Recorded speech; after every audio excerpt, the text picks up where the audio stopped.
శ్రోతలకు నా హృదయపూర్వక నమస్కారములు. మన శ్రోతలలో కొందరు వారికి ఉన్నటువంటి శారీరక, మానసిక, కుటుంబిక, సామాజిక, ఆర్థిక ఇలా అనేక రకాలైనటువంటి సమస్యలను రాస్తున్నారు.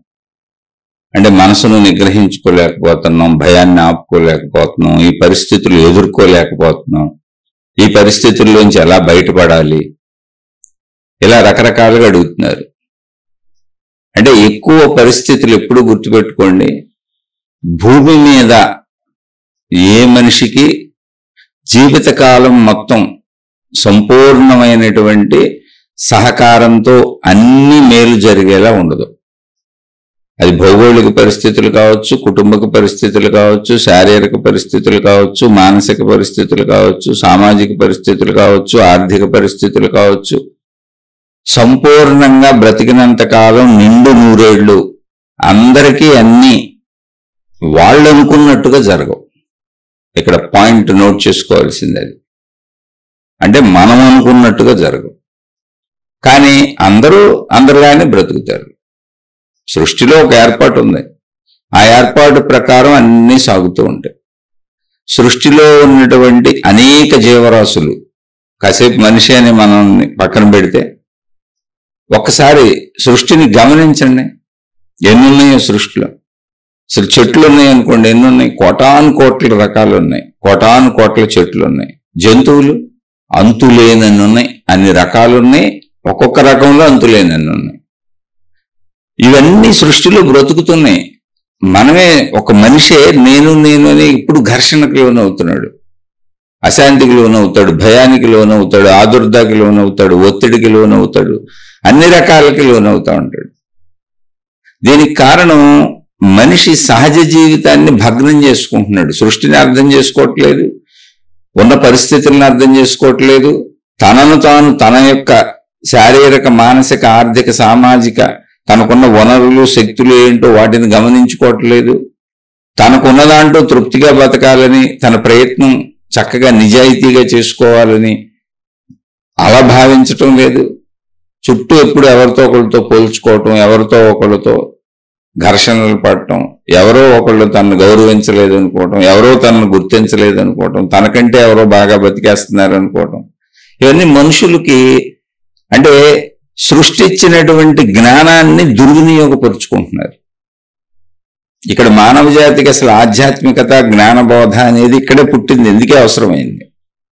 ఆధ్యాత్మికత కానీ ఒక జ్ఞానబోధ కానీ మనిషికి ఇలా జీవించు అని చెప్పవలసినటువంటి అవసరం ఎందుకు వచ్చిందంటే, మనిషికి ఇవ్వబడిన ప్రత్యేకమైన జ్ఞాన సంపదని, అంటే అన్నిటికంటే సృష్టిలో ఉన్న అన్నిటికంటే భిన్నంగా మనిషికి ఇవ్వబడిన జ్ఞాన సంపదని, తెలివిని, ప్రజ్ఞని, బుద్ధిశక్తిని, విచక్షణా శక్తిని, ఇవన్నీ తన పతనానికి తానే వాడుకుంటున్నాడు. చాలా చిత్రమైన విషయం ఇది. మిగిలిన జీవరాశులు చూడండి, మనిషి కంటే చాలా జీవరాశులు ఉన్నాయి భూమి మీద, అనేక రకాలు ఉన్నాయి ఇక్కడ. అవన్నీ కూడా సృష్టిలో ఉన్నటువంటి ఒక నియమం ప్రకారం బతికేస్తున్నాయి అంతే. సృష్టి ప్రతి జీవరాశికి ఒక పద్ధతి ఏదో దాని శరీరంలోనే కూర్చిపెట్టేసింది. ఇప్పుడు మొక్కలు ఎలా బతకాలి అంటే, ఎలా ఎదగాలి, ఎలా పెరగాలి, వాటికి ఏం కావాలి, అవి పెరిగి ఏమవ్వాలి అనే దానిలోనే ఉంది, అంతా దానిలోనే ఉంది. అలా జీవరాశులన్నింటికి ఇప్పుడు మన చుట్టూ ఉండే కుక్కలు, పిల్లులు, ఎలుకలు, బొద్దింకలు, బల్లులు, మనకు తెలిసేన్ని వాటన్నింటికి వాటిలోనే ఉంది. అలా జంతువులన్నింటికి అలాగే ఉంది. అందుకని అవి ఆ నియమ ప్రకారం జీవించి వెళ్ళిపోతూ ఉంటాయి. నేను అనేక జంతువుల్ని పరిశీలించలేదు, కానీ మొత్తం జంతు ప్రపంచం ఇలాగే ఉంటుంది. దాని అవసరం ఏంటో చూసుకుంటుంది అంతే. దానికి ఆహారము, నిద్ర, భయము, మైథున సుఖము అందరికీ అన్నిటికీ ఒకటే అని చెప్పారు మహాత్ములు. పరిశీలిస్తే మనకు కూడా అది కరెక్ట్గానే కనబడుతుంది. ఆహారము కావాల్సిందే, నిద్ర కావాల్సిందే, అన్నిటికీ ప్రాణభయం ఉంటుంది. అంటే నేను అన్న భావన ఉంటుంది, పరిమిత శరీరము నేనే అన్న భావన ఉంటుంది. ఈ నేను అనే శరీరాన్ని రక్షించుకోవాలి అనేటువంటి భయం ఉంటుంది. అందుకని రక్షణకు ప్రయత్నించుకుంటూ ఉంటాయి. భయం అంటే రక్షణ వ్యవస్థ. అది మైథున సుఖము, శారీరక సుఖము. ఈ శారీరక సుఖం నుంచే సంతానోత్పత్తి జరిగేలా సృష్టి చేసింది, ఏర్పడ్డది. ఇలాగే ఉంటే మనిషి కూడా, జంతువుల్లో ఒకళ్ళే మనిషి కూడా. మనం అలాగే బతుకుతున్నాం. కానీ మనిషికి ఒక ప్రత్యేకత ఉంది, ఏంటి అంటే జ్ఞానము. మరి వీటికి ఉన్నది జ్ఞానం కాదా? ఆహారానికి ప్రయత్నించినప్పుడు జ్ఞానం కాదా? నిద్రకు ప్రయత్నించినప్పుడు జ్ఞానం కాదా? మైథున సుఖానికి ప్రయత్నించేది జ్ఞానం కాదా? భయం అంటే ప్రాణరక్షణకు ప్రయత్నించేది భయం కాదా అంటే అది జ్ఞానమే. ఆ భయం జ్ఞానం కాదంటే అది జ్ఞానమే, కానీ అది తగుమాత్ర జ్ఞానం. ఆ జ్ఞానం ఆ విషయాల వరకు మాత్రమే పనిచేస్తుంది. అంటే ఇంక తర్వాత వాళ్ళ బ్రెయిన్ అంతకు మించి వాటికి పనిచేయదు.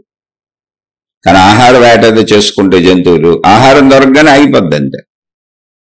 మళ్ళీ రేపు ఏంటి, ఎల్లుండి ఏంటి, రాబోయే జన్మలు ఏంటి, ఎప్పుడు జన్మలకి దాసేసుకుందాం, అలా ఎక్కువగా ఆలోచన పుట్టదు. ఆహార ప్రయత్నం ఉంటుంది, ఆహారం కోసం ప్రయత్నం ఉంటుంది, ఘర్షణ ఉంటుంది, వాటి ప్రవృత్తి ప్రకారం చేసుకుంటాయి. అక్కడికి ఆగిపోద్ది. నిద్ర అంతేనే, ఎక్కడ నిద్ర వస్తే అక్కడ నిద్రపోతాయి హాయిగా. మైథున సుఖం అంతే, ఏదో వస్తా ఆ కోరిక కలగంగానే ఆ జంతువులు కలిస్తే వెళ్ళిపోతాయి. మనలాగా కుటుంబ సంబంధ బాంధవ్యాలు ఏమి లేవు వాటికి. ఆ పరిమితి అంతవరకు, ఒకవేళ ఉన్నా పరిమితి అంతే. అనేక జంతువులు తమ పిల్లల్ని పోషించుకుంటాయి, రక్షించుకుంటాయి. ఇక ప్రాణరక్షణకు అన్ని ప్రయత్నించుకుంటాయి. ఇది కామను. మనిషికి ఇదే కామను. ఇప్పుడు మనిషి కూడా దీనికోసమే డబ్బు సంపాదన. అంటే అన్నిటికీ మీడియాగా డబ్బును పెట్టుకున్నాం. నాకేదో శారీరక సుఖం కావాలి, దానికోసం ప్రయత్నాలు చేసుకుంటా. నాకు ఆహారం కావాలి, ఆహారంలో లక్షల రకాలు సృష్టించుకున్నాడు మనిషి. ఇప్పుడు మిగిలిన జంతువులన్నీ ప్రకృతిలో దొరికిన వాటిని వాడుకుంటున్నాయి. అంటే యథాతథంగా ఏదుంటేది. మాంసాహార జంతువులు అయితే సాధు జంతువులు ఇంకో జంతువుల్ని చంపి తిని బతుకుతాయి.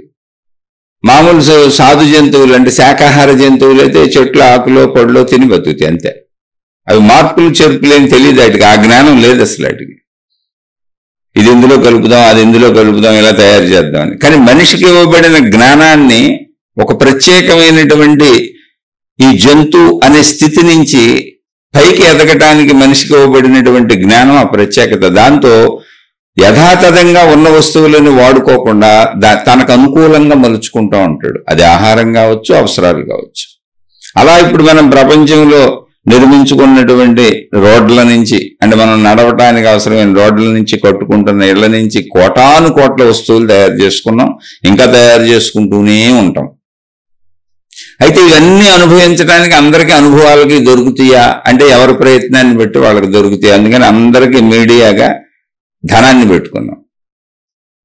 అంటే ఇప్పుడు ఆహారం వరకే అయితే యథాతథంగా జంతువులన్నీ ఏ మార్పులు చేయవు కాబట్టి అద్భుతంగా బతికేస్తున్నాయి. అంటే వాడికి మనలాగా అంత ఇంకా ఆశ పెరగటానికి లేదు, ఆ ఉన్నదే తినాలి.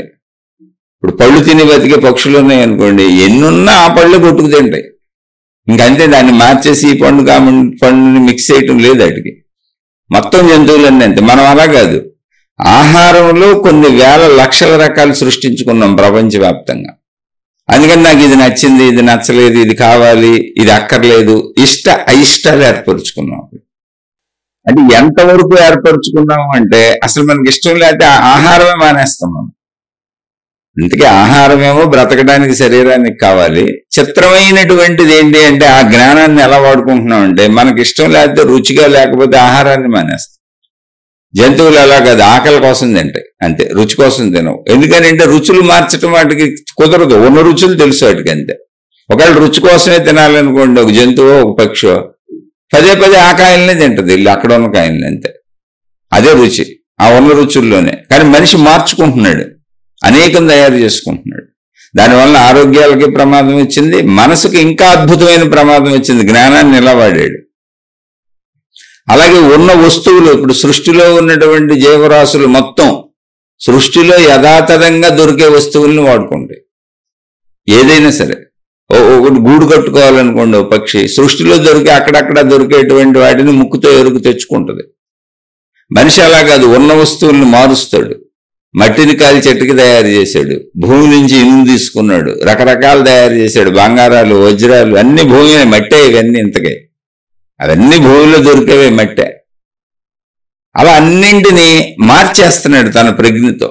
అంటే ప్రకృతిలో దొరుకుతున్న ముడి సరుకు ఆధారంగా తనకు అవసరమైన అనేక వస్తువులను తయారు చేసుకుంటున్నాడు.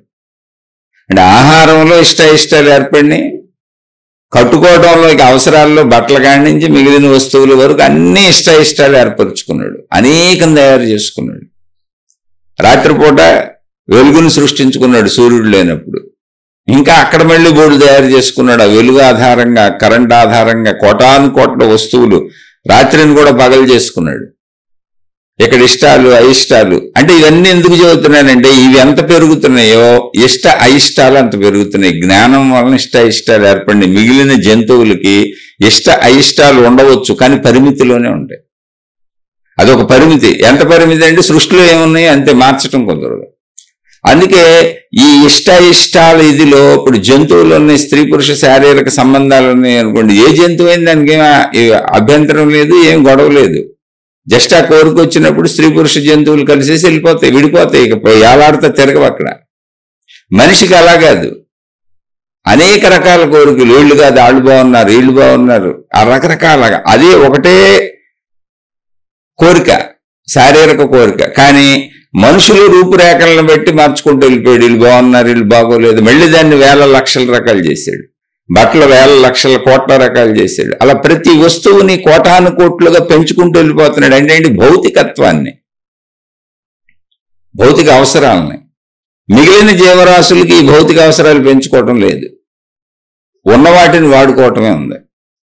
కానీ యాక్చువల్గా మనకి జ్ఞానం ఎందుకు ఇవ్వబడింది, ఇంత జ్ఞానశక్తి మనిషికి ఎందుకు ఇవ్వబడింది అంటే, ఒకటి తనను తాను తెలుసుకోవడానికి, రెండు మొత్తం సృష్టిని తెలుసుకోవడానికి. తనకి సృష్టికి ఉన్న సంబంధాన్ని తెలుసుకోవడానికి ఎంత జ్ఞానశక్తి అవసరమో అంత జ్ఞానశక్తి మనిషికి ఇవ్వబడింది. అంటే మొత్తం విశ్వశక్తిగా ఏ శక్తి ఉందో ఆ శక్తిని తెలుసుకోగలిగినంత జ్ఞానశక్తి ఇవ్వబడింది మనిషికి. దాన్ని ఇలా వాడుకుంటున్నాడు. నేను రాకెట్లు వేసుకెళ్తాను, విమానాలు వేసుకెళ్తాను. అది తప్పు రైట్ అని అసలు నేను చెప్పట్లా. మనకి ఎందుకు ఇంత దుఃఖం, ఇంత స్ట్రెస్, ఇంత బాధ, ఇంత ఒత్తిడి, ఇవన్నీ ఎందుకు కలుగుతున్నాయి అంటే అన్ని పెంచుకుంటూ పోయాం. మనకేంటి ఇప్పుడు జంతువుల్లాగా ఆహారంలో కోటాను కోట్ల రకాలు. నిద్రకి రకరకాల, నేల మీద పడుకొని ఒక దుప్పటి పరుచుకొని నేల మీద పడుకోవటం నుంచి మొదలుకొని ఎన్ని రకాల మంచాలు, ఎన్ని రకాల పరుపులు, అవి కోటాను కోట్లు. మళ్ళీ ఏసీలు, ఫ్యాన్లు, ఇలా నిద్రపోవటానికి చేసుకున్న ఏర్పాట్లు కోటాను కోట్లు. అందుకని అవన్నీ తీరకపోవటేటప్పటికి నాకేదో దక్కలేదు, ఎవరికేదో దక్కేసింది అని ఒక అసంతృప్తి స్టార్ట్ అయిపోతుంది. అదే జంతువులకు ఉందనుకోండి, అసంతృప్తి లేదు. అంటే దీన్ని నేను ఎందుకు చెబుతున్నానంటే, మా ఇంటి చుట్టూ పక్షులు, మా ఇంటి ముందు ఎప్పుడు 10-15 కుక్కలు ఉంటాయి. మాది చివరి సందు, చివరిల్లు. ఏం చక్కగా నిద్రపోతూ ఉంటాయి ఆ కుక్కలు. అసలు ఎప్పుడో అరుదుగా ఒక మోటార్ సైకిల్ ఏదో వెళ్తుంది, అప్పుడు ఇలా ఒకసారి తలెత్తి చూస్తాయి. అడ్డం లేవు అనుకుంటూ పడుకుంటాయి అంతే. మోటార్ సైకిల్ వెళ్ళి పక్క నుంచి వెళ్ళిపోతారు. ఏదైనా అన్నం ఎక్కడ పెడితే తినేసి వస్తాయి, లేదా అప్పుడప్పుడు మేము పెడతా ఉంటాం. చక్కగా పడుకుంటాయి అంతే, అసలు దేని డిస్టర్బ్ చేయవు, అవి డిస్టర్బ్ అవ్వవు. ఓహో ఇంత ప్రశాంతంగా ఉంటాయన్నమాట జీవులు అనేది అప్పుడు అర్థమైంది. మనిషి లేడుగా.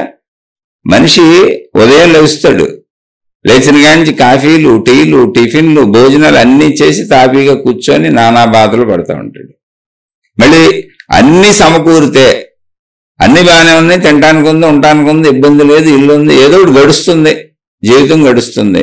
అన్ని సమకూరితే తోచటం లేదంటాడు, బుర్రపాడైపోతుంది అంటాడు. ఎందుకు బుర్రపాడైపోతుందంటే పంచేంద్రియాలని నిరంతరం కదుపుతూనే ఉంటాడు. ఎందుకు కదుపుతూ ఉంటాడు అంటే చూసేవి కోటాను కోట్ల రకాలు తయారైనాయి. ఎంత చూసినా, ఎన్ని చూసినా, 100 సంవత్సరాలు 100 జన్మలు ఎత్తి చూసినా పూర్తి అవ్వవు. ఎందుకంటే ఇంకా కొత్తగా కనుక్కుంటూనే ఉంటారు. వినేవి కోటాను కోట్లు, తినేవి కోటాను కోట్లు, వాసన చూసేవి కోటాను కోట్లు. ఇక శారీరక పరమైనటువంటి బట్టలు, సౌకర్యాలు, లగ్జరీస్, మేకప్ సామగ్రి, అలంకరణ సామగ్రి, అబ్బబ్బబ్బబ్బా ఇక అంతులేనన్ని ఏర్పాటు చేసుకున్నాడండి ఈ శరీరాన్ని అలంకరించుకోవడానికి. బట్టల రూపం కానీ, చెప్పుల రూపం కానీ, వాచీలు, ఉంగరాలు, ఎన్నెన్నో, ఇక సెల్ ఫోన్లు, కంప్యూటర్లు. అసలు తనకు అవసరం లేని వస్తువులతో శరీరాన్ని, ఇంటిని అలంకరించుకోవడానికి ఎన్ని చేసుకున్నారు. అయితే ఇది తప్ప రైట కాదు, నీ పరిధిలో నువ్వు దాన్ని అనుభవిస్తే ఏది తప్పు కాదు. ఇప్పుడు అన్ని తయారు చేశారు అంటే, ఇప్పుడు 100 కోట్లు 200 కోట్లు పెట్టి కొనుక్కునే కార్లు కూడా ఉన్నాయి. ఆ స్థాయిలో కొనుక్కుంటారు. నీకు నాకు ఎందుకు ఆ దిగులు, అసలు దాని గురించి ఎందుకు మనం తెలుసుకోవడం. సొంత విమానాలు కొనుక్కొని తిరిగేవాళ్ళు ఉన్నారు. ఆ స్థాయిలో తిరుగుతారు, వాళ్ళకి ఆ పనులు ఉన్నాయి, ఆ ఇది ఉంది, తిరుగుతున్నారు. మనకింకా కూడా మనకు సొంత విమానం కావాలి, మన దుడ్లో పెట్టుకోవాలి అనుకుంటే అసలు విమానం బట్టి అంత ప్లేస్ మన దగ్గర ఉంటుందా? ఎవరి అవసర స్థితిగతుల్లో వాళ్ళు ఎక్కడుంటే అక్కడ తృప్తిగా ఉండమని చెప్పింది ఆధ్యాత్మికత. అది ఎందుకు ఇదంతా ప్రమాదమైంది అంటే జ్ఞానాన్ని ఎలా వినియోగించాడు.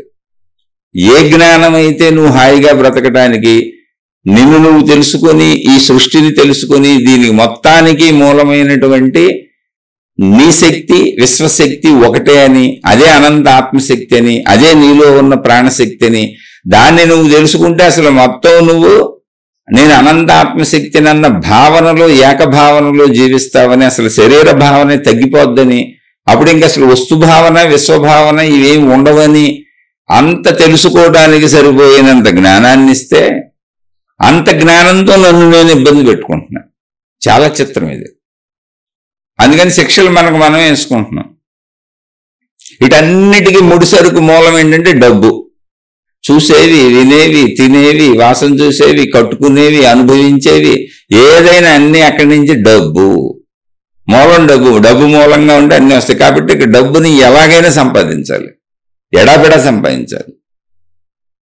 మళ్ళీ ఇక్కడికి అయిపోయిందా అంటే అవ్వలేదు.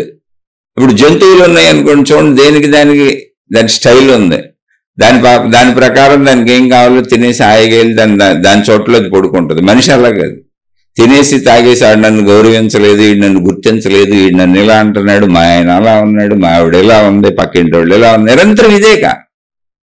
సైకలాజికల్ ప్రాబ్లమ్స్కి కారణం ఏంటి అంటే మానసిక సమస్యలకి కారణం ఏంటి అంటే జంతువులకు కూడా ప్రాణభయం ఉంది.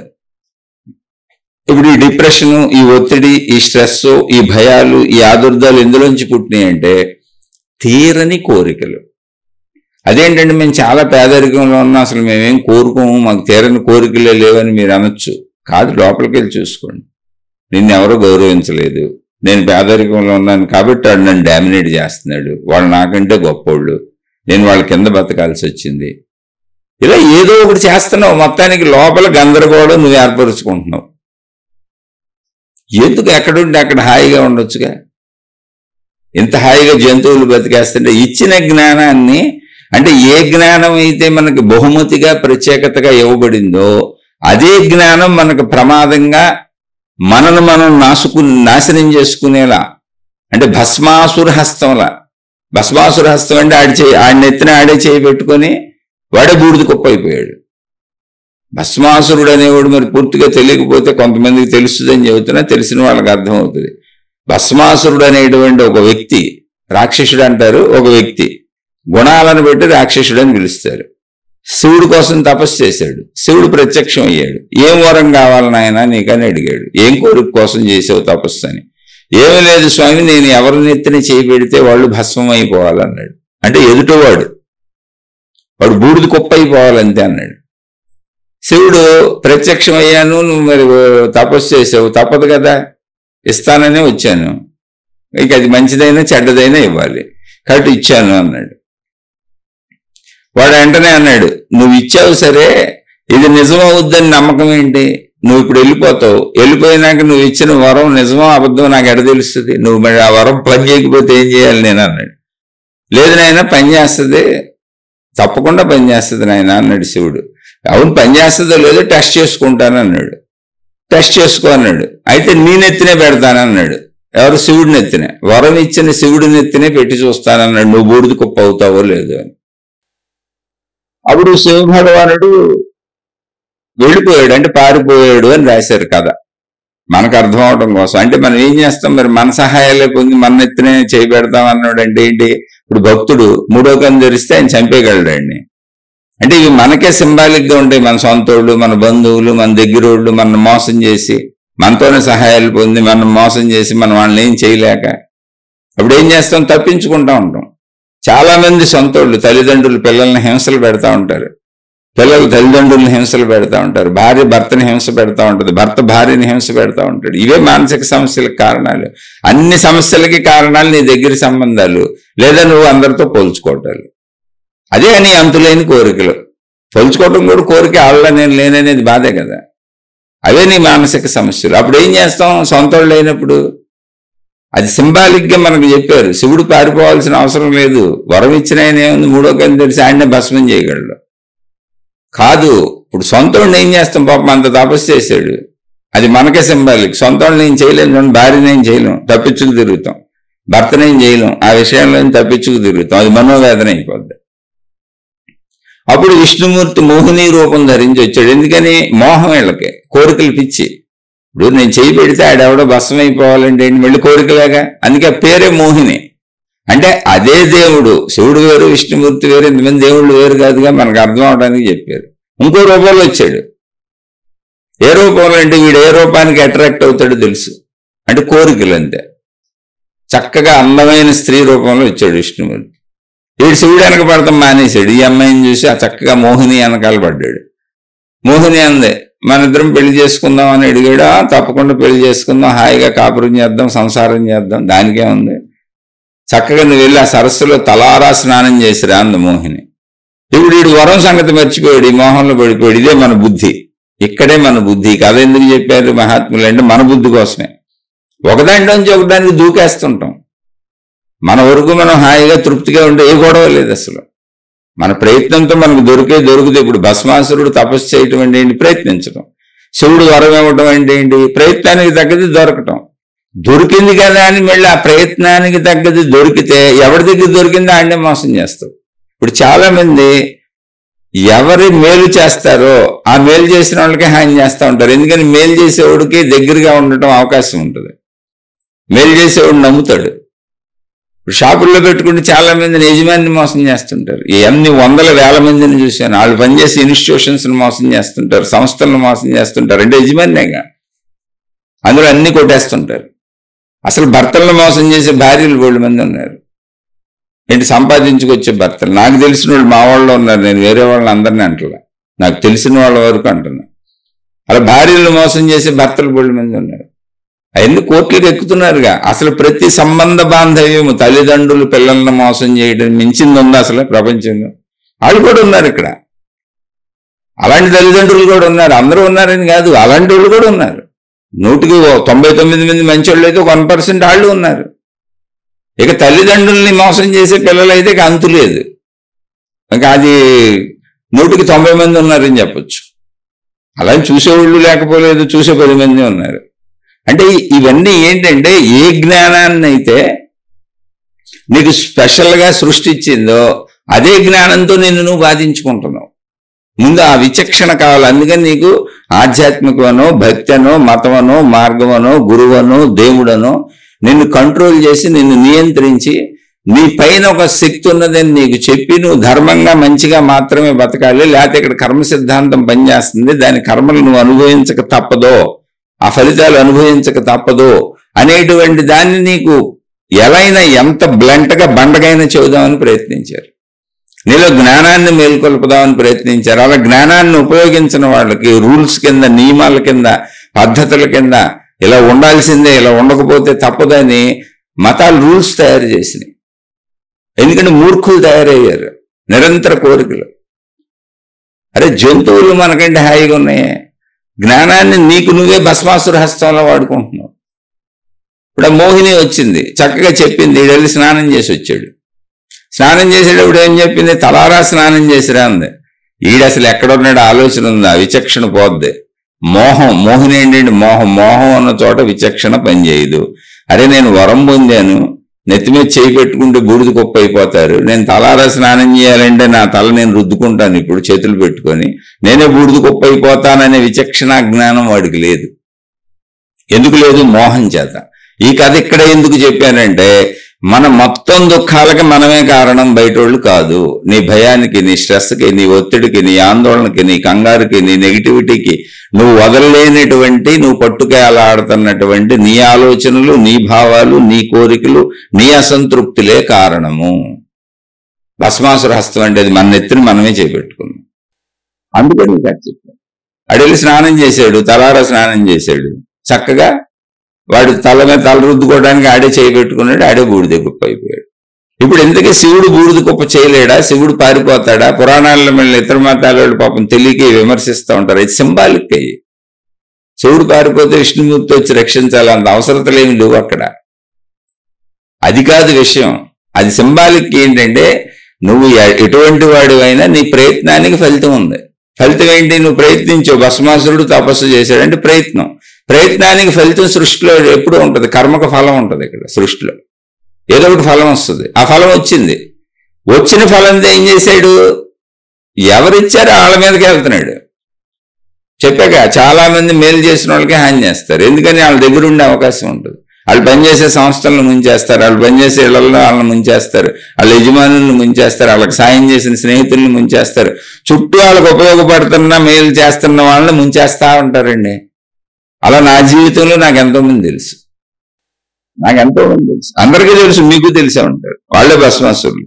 అయితే ముంచేస్తున్నాం వాళ్ళని అనుకుంటున్నారు. మేలు చేసేవాడిని ముంచేవాడి నీ జీవితంలో ఒకటి బాగొట్టుకున్నావు. నువ్వు నీకే హాని చేసుకున్నావు. ఇప్పుడు అంటే ఒకసారి మోసం చేయగలవు. ఒక మనిషి ఇంకొక మనిషిని ఎన్నిసార్లు మోసం చేయగలడో తెలిసిన మనిషిని ఒకసారి చేయగలడు. రెండోసారి నేను ఎందుకు మోసపోతాను? అప్పుడు మళ్ళీ కొత్తవాడిని ఎత్తుక్కుంటావు. అదే భస్మాసుర హస్తం అంటే ఉన్నోడిని బాగొట్టుకున్నావు, మంచోడిని బాగొట్టుకున్నావు. ఒక సంస్థలో పనిచేస్తున్నావు, మోసం చేస్తున్నావు. నీ మోసం బయట పెడితే ఆ ఉద్యోగం పోతే నువ్వు బయటకు పోతావు. అయిపోయింది నీ స్టోరీ. మళ్ళీ కొత్తది ఎత్తుక్కోవాలి. ఇది జీవితం. అక్కడ భార్యాభర్తలైనంటే, అన్నదమ్ములైనంటే, తల్లిదండ్రులైనంటే, తల్లిదండ్రులు బిడ్డలైనంటే, ఏ రిలేషన్ అయినా ఇలాగే ఉంటుంది పోల్చుకు చూసి. అందుకని ఏమంటే నాకు ఒత్తిడి వస్తుందండి, నాకు భయం వేస్తుందండి, నాకు బాధ వస్తుందండి, నన్ను మా ఆయన ఇలా ఇబ్బంది పెడుతున్నాడండి, మా ఆవిడ ఇలా ఇబ్బంది పెడుతుందండి, మనదమ్ములు ఇబ్బంది పెడుతున్నారండి. నువ్వు అసలు ప్రపంచంలో నిన్ను ఎవరూ ఇబ్బంది పెట్టలేరు నువ్వు స్వీకరించకపోతే. అందుకని ముందు నువ్వు తెలుసుకో. జంతువుల కంటే నీకు ఇవ్వబడిన ప్రత్యేక జ్ఞానం నిన్ను మొత్తం సమస్తం ప్రపంచాన్ని కోరుకోమని, ప్రపంచాన్ని ఏలేమని కాదు. నీకు నువ్వు హాయిగా ఆలోచించుకొని నువ్వున్న స్థితిలో, అంటే నీకు ఎక్కడ జన్మ లభించిందో, ఎక్కడ పుట్టావో, అందరూ ఎక్కడో చోట పుట్టాలిగా భూమి మీద. ఏమండి నేను ఇక్కడే ఎందుకు పుట్టాను, నేను టాటా బిర్లాలు ఇంట్లో ఎందుకు పుట్టలేదు అంటే ఏముంది, ఏదో ఒక ప్లేస్లో అందరూ పుట్టారు అంతే. అసలు దానికి చిత్ర విచిత్రాల ఆలోచనలు కూడా చేయబాకండి, దానికి ఏం కర్మ సిద్ధాంతాలు ఆపాదించబాకండి. మామూలుగా ఈ జన్మ ఇలా తీసుకోండి. నేను ఇక్కడే ఎందుకు పుట్టానంటే ప్రపంచంలో ఉన్న అందరూ ఎక్కడో చోట పుట్టాలిగా. మొత్తం సృష్టి అనంతంగా ఉంది, ఎక్కడో చోట పుట్టాలి, అక్కడ పుట్టావు అంతే. అక్కడే ఎందుకు పుట్టావు అంటే నువ్వు పుట్టలేదు, నువ్వు మీ అమ్మ నాన్న నుంచి వచ్చావు. ఆత్మావై పుత్రనామాసి, నువ్వు వేరు భావనతో జీవిస్తున్నావు కనుక నీకు ఏ విషయం తెలియదు. ఏమండి నేను ఈ ఇంట్లోనే ఎందుకు పుట్టాను, నేను ఈ రిక్షాయన్కే ఎందుకు పుట్టానంటే రిక్షాయన్ నేను తక్కువ చేయట్లేదండి, ఆయన మనందరికంటే గొప్ప ఆయన. ఎందుకంటే అసలు ఇంకో మనిషిని ఎక్కించుకొని దొక్కుతున్నాడు, ఆ బరువు మోస్తున్నాడు ఆయన. కానీ విషయానికి చెబుతున్నా, మనకంటే అసలు మామూలు వాళ్ళందరికంటే నా దృష్టిలో అతి తక్కువ వాళ్ళు గొప్ప వాళ్ళు. ఎందుకంటే ఆ రోడ్లు ఓడవటం, ఆ డ్రైనేజీలు క్లీన్ చేయటం, ఈ రిక్షా వాళ్ళు, కూలి పనులు చేసేవాళ్ళు లేకపోతే ప్రపంచం ఆగిపోద్ది, నాశనం అయిపోద్ది. ఎందుకంటే శుభ్రత అంతా వీళ్ళ వల్లనే జరుగుతుంది. మొత్తం ప్రాపంచిక శుభ్రత అంతా వీళ్ళ వలన జరుగుతుంది. ఈ శుభ్రత అనేది తక్కువ వాళ్ళని మనం అనుకుంటున్నాం, కాదు, వాళ్ళు ప్రపంచాన్ని బతికిస్తున్న వాళ్ళు. అయితే ఉదాహరణకు మాట్లాడేటప్పుడు చెప్తున్నాం, ఎందుకంటే వాళ్ళకి వసతులు, వనరులు, డబ్బులు కొంచెం తక్కువ ఉంటాయి కాబట్టి వాళ్ళు కొంచెం భావించుకుంటారన్న ఉద్దేశంతో చెబుతున్నా. అంటే కొంతమంది తెలుసు అలా నాకు. నేను ఇక్కడే ఎందుకు పుట్టానండి, ఇంత పేదరికంలో ఈ రోడ్లు ఉడిచే వాళ్ళ ఇంట్లో ఎందుకు పుట్టాను, అంబానీ ఇంట్లో పుట్టుండొచ్చు కదా, లేదా రిక్షా ఆయన ఇంట్లో ఎందుకు పుట్టాను, ఎక్కడైనా పుట్టుండొచ్చు కదా, లేదా కూలి పనులు చేసి ఆయనకే ఎందుకు పుట్టానంటే, నాయన అసలు నువ్వు పుట్టడం కాదు, నువ్వు నీ తల్లిదండ్రులు ఒకటే. మామిడి చెట్టుకి 1,00,000 మామిడికాయలు కాసినాయి అనుకోండి, ఊరికి 1,00,000 మామిడికాయలు 1,00,000 మామిడి చెట్లు అవుతాయి. ప్రతి మామిడికాయ ఇప్పుడు నేను మామిడికాయ ఎందుకు అయ్యాను, మామిడికాయ కానీ ఎందుకు పుట్టానంటే ఆ చెట్టుకి అదే వస్తుంది. నువ్వు వేరుగా భావించుకుంటున్నావు కనుక నీ భావన అలా ఉంది. జామ చెట్టుకు జాంకాయ వస్తుంది, ఏ చెట్టుకి ఆ కాయలు, ఆ పువ్వులు, ఆ పళ్ళే వస్తాయి. అలాగే ఏ మనుషులకి ఆ సృష్టి ఏర్పాటులో ఆ స్త్రీ పురుషులు కలిసినప్పుడు వాళ్ళ యొక్క శక్తే బిడ్డలుగా వస్తుంది. అంతే తప్ప నువ్వేదో ప్రత్యేకంగా ఇక్కడ పుట్టడం, ఇంకొకళ్ళు ఏదో ప్రత్యేకంగా ఎక్కడో పుట్టడం లేదు. ఇక్కడ వరకు దీన్ని అర్థం చేసుకో. మళ్ళీ దీన్ని వింత పోకడలకు తీసుకెళ్లి శాస్త్రజ్ఞానం అంతా ఇందులో చొప్పించేసి అది అలా కదా ఇది ఎలా కదా అని కామెంట్లు పెట్టకండి. ముందు విషయాన్ని అర్థం చేసుకోండి, తర్వాత శాస్త్రం దాకా వెళ్దురు. కానీ అసలు బతకటం వస్తే తర్వాత వెళ్ళొచ్చు జ్ఞానం శాస్త్రాలుగా. ముందు మనసుని మనం కంట్రోల్ చేసుకోవాలి కదా. ఆత్మావై పుత్రనామాసి, నీ స్వీయ ఆత్మయే నీ పుత్రులుగా అంటే స్త్రీ పురుషులు ఇద్దరుగా పుత్రుడు అంటే కొడుకని కానే కాదు, అది సంస్కృత పదం, బిడ్డలు అని.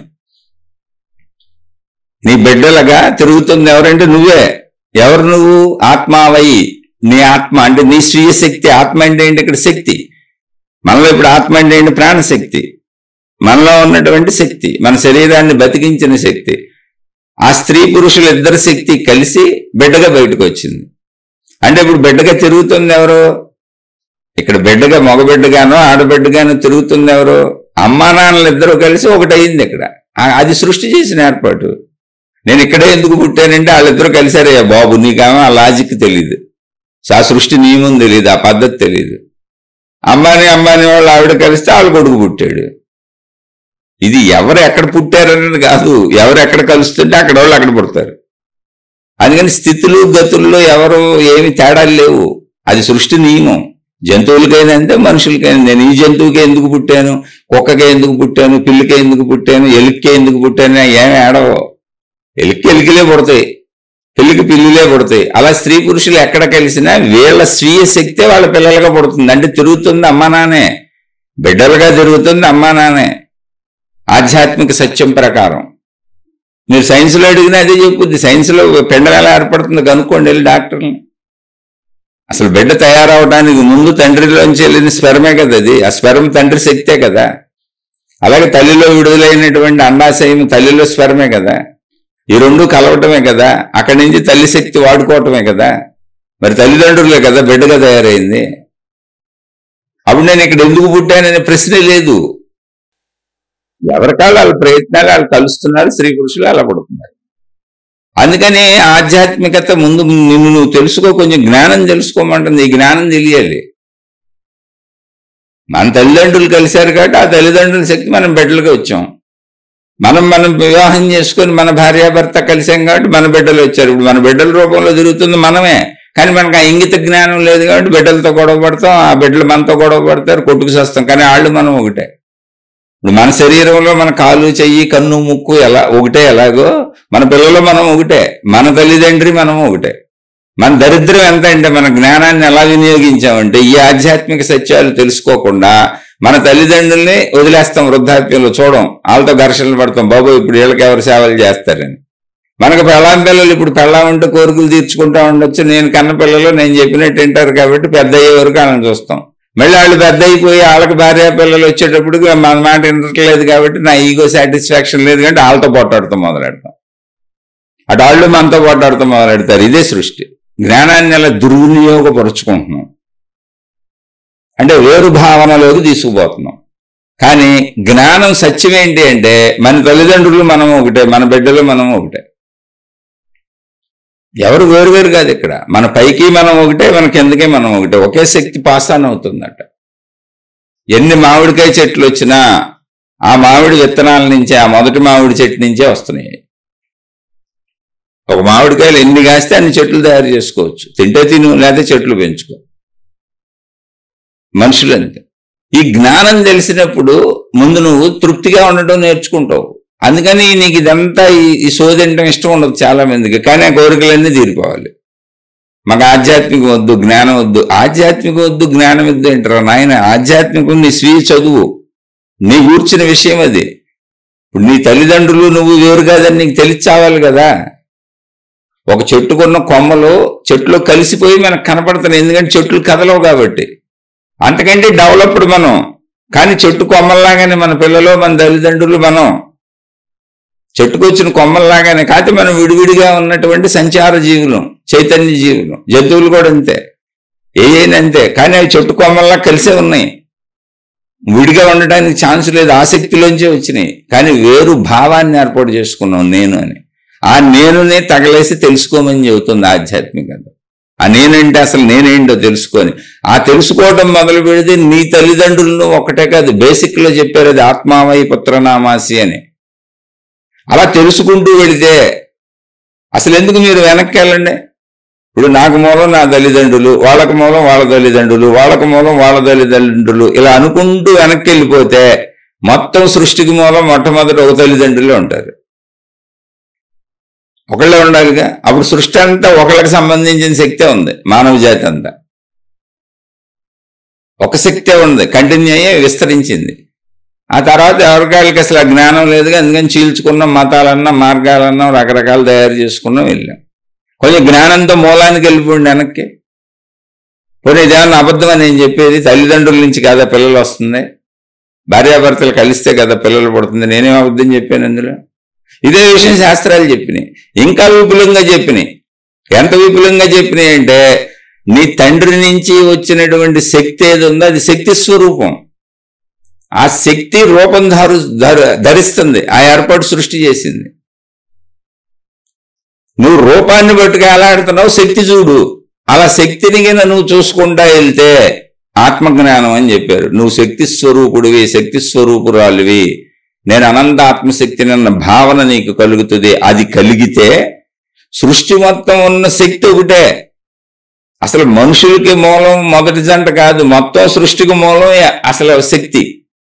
అప్పుడు నీకు తెలిసిపోద్ది నేను అనంత ఆత్మశక్తినేని. ఆ శక్తిలోనే మొత్తం సృష్టి అంత ఉంది. మనుషులే కాదు, చెట్లు జంతువులు అన్నీ ఉన్నాయి. ఆ జ్ఞానాన్ని చక్కగా అందించారు. ఏమండి మాకు వద్దండి బాబు, మేము చదవండి బాబు, మేము డబ్బులు సంపాదించుకోవాలి, ఊళ్ళమ్మడి తిరగాలి, కోరికలు తీర్చుకోవాలి, పంచేంద్రియ కోరికలు తీర్చుకోవాలి, బోళ్ళు కావాలి, మేము ఇవన్నీ తీర్చుకోకుండా బతకలేం, మాకు అసలు ఈ ఆత్మజ్ఞానం వద్దు, ఈ పాడు వద్దు, అసలు ఇదంతా ఎవరికి తెలుసు, అసలు ఇది నిజమా అబద్ధమా, మేము అటు వచ్చామా సచ్చామా అనేవాళ్ళు ఎక్కువ మంది ఉన్నారు. అప్పుడు ఏమైంది? ఇదిగో ఇది వచ్చింది. మానసిక సమస్యలు వచ్చినాయి, శారీరక సమస్యలు వచ్చినాయి, సామాజిక సమస్యలు వచ్చినాయి, అన్ని రకాల సమస్యలు అక్కడే వచ్చినాయి. జ్ఞానం ఎక్కడ తప్పిందో అక్కడ సమస్య వస్తుంది. ఎందుకని? సరైన దారి కాదు అది. దారి సరైనది అయితే సమస్య ఉండదు. దారి ఎప్పుడు సరైనది అవుతుంది? జ్ఞానంతో ప్రయాణించు సృష్టిలో. అలా జ్ఞానంతో ప్రయాణించినటువంటి ఒక చిన్న సమూహం, ఇప్పుడు 800 కోట్ల మంది ఉన్నారనుకోండి, ఈ 800 కోట్ల మందిలో ఆత్మజ్ఞానం అని చెప్పుకుంటున్న వాళ్ళు ఎంతమంది? నేను చెప్పేది అయితే 200-300 మంది వింటారు. ఇలా ఎంతమంది మహాత్ములు చెబుతూ ఉండుంటారు? కొన్ని ప్రపంచం మొత్తంగా ఈ ఆత్మజ్ఞానం అనేది చెప్పేవాళ్ళు 1,00,000 మంది ఉన్నారు అనుకుందాం మహాత్ములు. 1,00,000 మంది చెబుతుంటే ఆ 1,00,000 మందిది కొన్ని రోజుకో 1000 మంది వింటున్నారు అనుకుందాం. వినేవాళ్ళు 1000 మందే ఉంటున్నారు, కానీ ప్రపంచ జనాభా 800 కోట్ల మంది. ఆ ఎన్నోళ్ళలో మళ్ళీ అర్థం చేసుకునే వాళ్ళు ఎవరు ఉంటారు, ఆచరించే వాళ్ళు ఎవరు ఉంటారు, ఇన్ని వెళ్ళిపోతుంటారు. ఇలా ఎప్పుడు ఒక చిన్న సమూహం ప్రయత్నించి అలా జీవించింది. వాళ్ళే ఋషులు, మునులు, యోగులు, తపస్సంపన్నులు, వాళ్ళనే మహాత్ములు అని పిలిచాం. ఆ మహాత్ములు జ్ఞానం చెబుతూ అనేక జ్ఞాన గ్రంథాలు రచిస్తే, అబ్బాయి మేము అవన్నీ చదవండి, మిమ్మల్ని దేవుళ్ళుగా పెట్టుకుంటాం, మిమ్మల్ని గురువులుగా పెట్టుకుంటాం, మిమ్మల్ని మహాత్ములుగా పెట్టుకుంటాం, మీరు మా కోరికలు తీర్చండి, మీకు మహిమలు మాయలు అద్దుతామని ఈ మహిమలు మాయలు బ్యాచ్లో చేరిపోయారు. అందులో వచ్చి ఇప్పుడు గ్రంథం మీద పువ్వులు ఇస్తే చాలు, గ్రంథం చదవక్కర్లా. గ్రంథం చదవకపోతే జ్ఞానం ఎక్కడ వచ్చేసేస్తుంది? జ్ఞానం ఉంది కాబట్టి దాన్ని గ్రంథం అన్నారు. జ్ఞానం లేకపోతే అసలు గ్రంథం ఎందుకంటారు దాన్ని? ఒక దాన్ని గ్రంథము అని పిలువబడిందంటే జ్ఞానం వలన, ఆ మహర్షి అందించిన జ్ఞానం అందులో ఉంది. అది చదివి నువ్వు తెలుసుకొని ఆచరిస్తే కదా. అబ్బే పువ్వులేసేస్తానండి, ఎందుకంటే చదవాలంటే కష్టం కదా, 2 పువ్వులేసి బొట్లు పెట్టమని పెట్టేస్తాను, లేదా ఏదో ఒక ఆకారం ఒక దేవుణ్ణి పెట్టుకొని ఒక గురువుని పెట్టుకొని ఆ ఫోటోలు పెట్టుకొని పూజించమంటే పూజించేస్తాను. అసలు దేవుడు ఎందుకు అయ్యాడు? జ్ఞానం గురించి కదా. గురువు ఎందుకు అయ్యాడు? జ్ఞానం గురించి కదా. జ్ఞానం చెప్పబట్టి కదా దేవుడు అన్నాము, జ్ఞానం చెబుతుండబట్టి కదా గురువు అంటున్నాము, జ్ఞానం ఉండబట్టి కదా గ్రంథం అంటున్నాము. జ్ఞానం కోసం కదా మతం ఎందుకు? లేకపోతే అసలు మనుషులు సరిపోతారు కదా, జంతువులకి మతాలు లేవు కదా. ఒక్క మనిషికి తప్ప భూమి మీద దేనికైనా మతాలు ఉన్నాయా? చెట్లు ఉన్నాయి, జంతువులు అయితే అంతులేనన్ని ఉన్నాయి. ఎందుకు ఉండవంటే అటు జ్ఞానంతో పని లేదు, అసలు అటు జ్ఞానమే లేదు. సహజ జీవితం, ఆహారము, నిద్ర, భయము, మైథున సుఖము, ఇవి ఆ పరంగా చేసుకుంటే అలా జీవిస్తే, అలా సృష్టి నియమం ప్రకారం జీవిస్తే, సృష్టి పద్ధతి ప్రకారం జీవిస్తే, సృష్టి పద్ధతి ప్రకారం సరిపోతాయి, అంతే, అయిపోయింది అటు స్టోరీ. నీకు స్పెషల్ ఎఫెక్ట్ మనిషికి జ్ఞానం, ఆ జ్ఞానం స్పెషల్ ఎఫెక్ట్ నరకంగా మార్చుకున్నాడు మనిషి.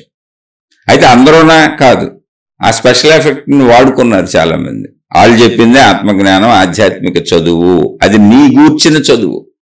భస్మాసురుడిలాగా నేనెత్తినే నువ్వు చేపెట్టుకుంటానంటే అట.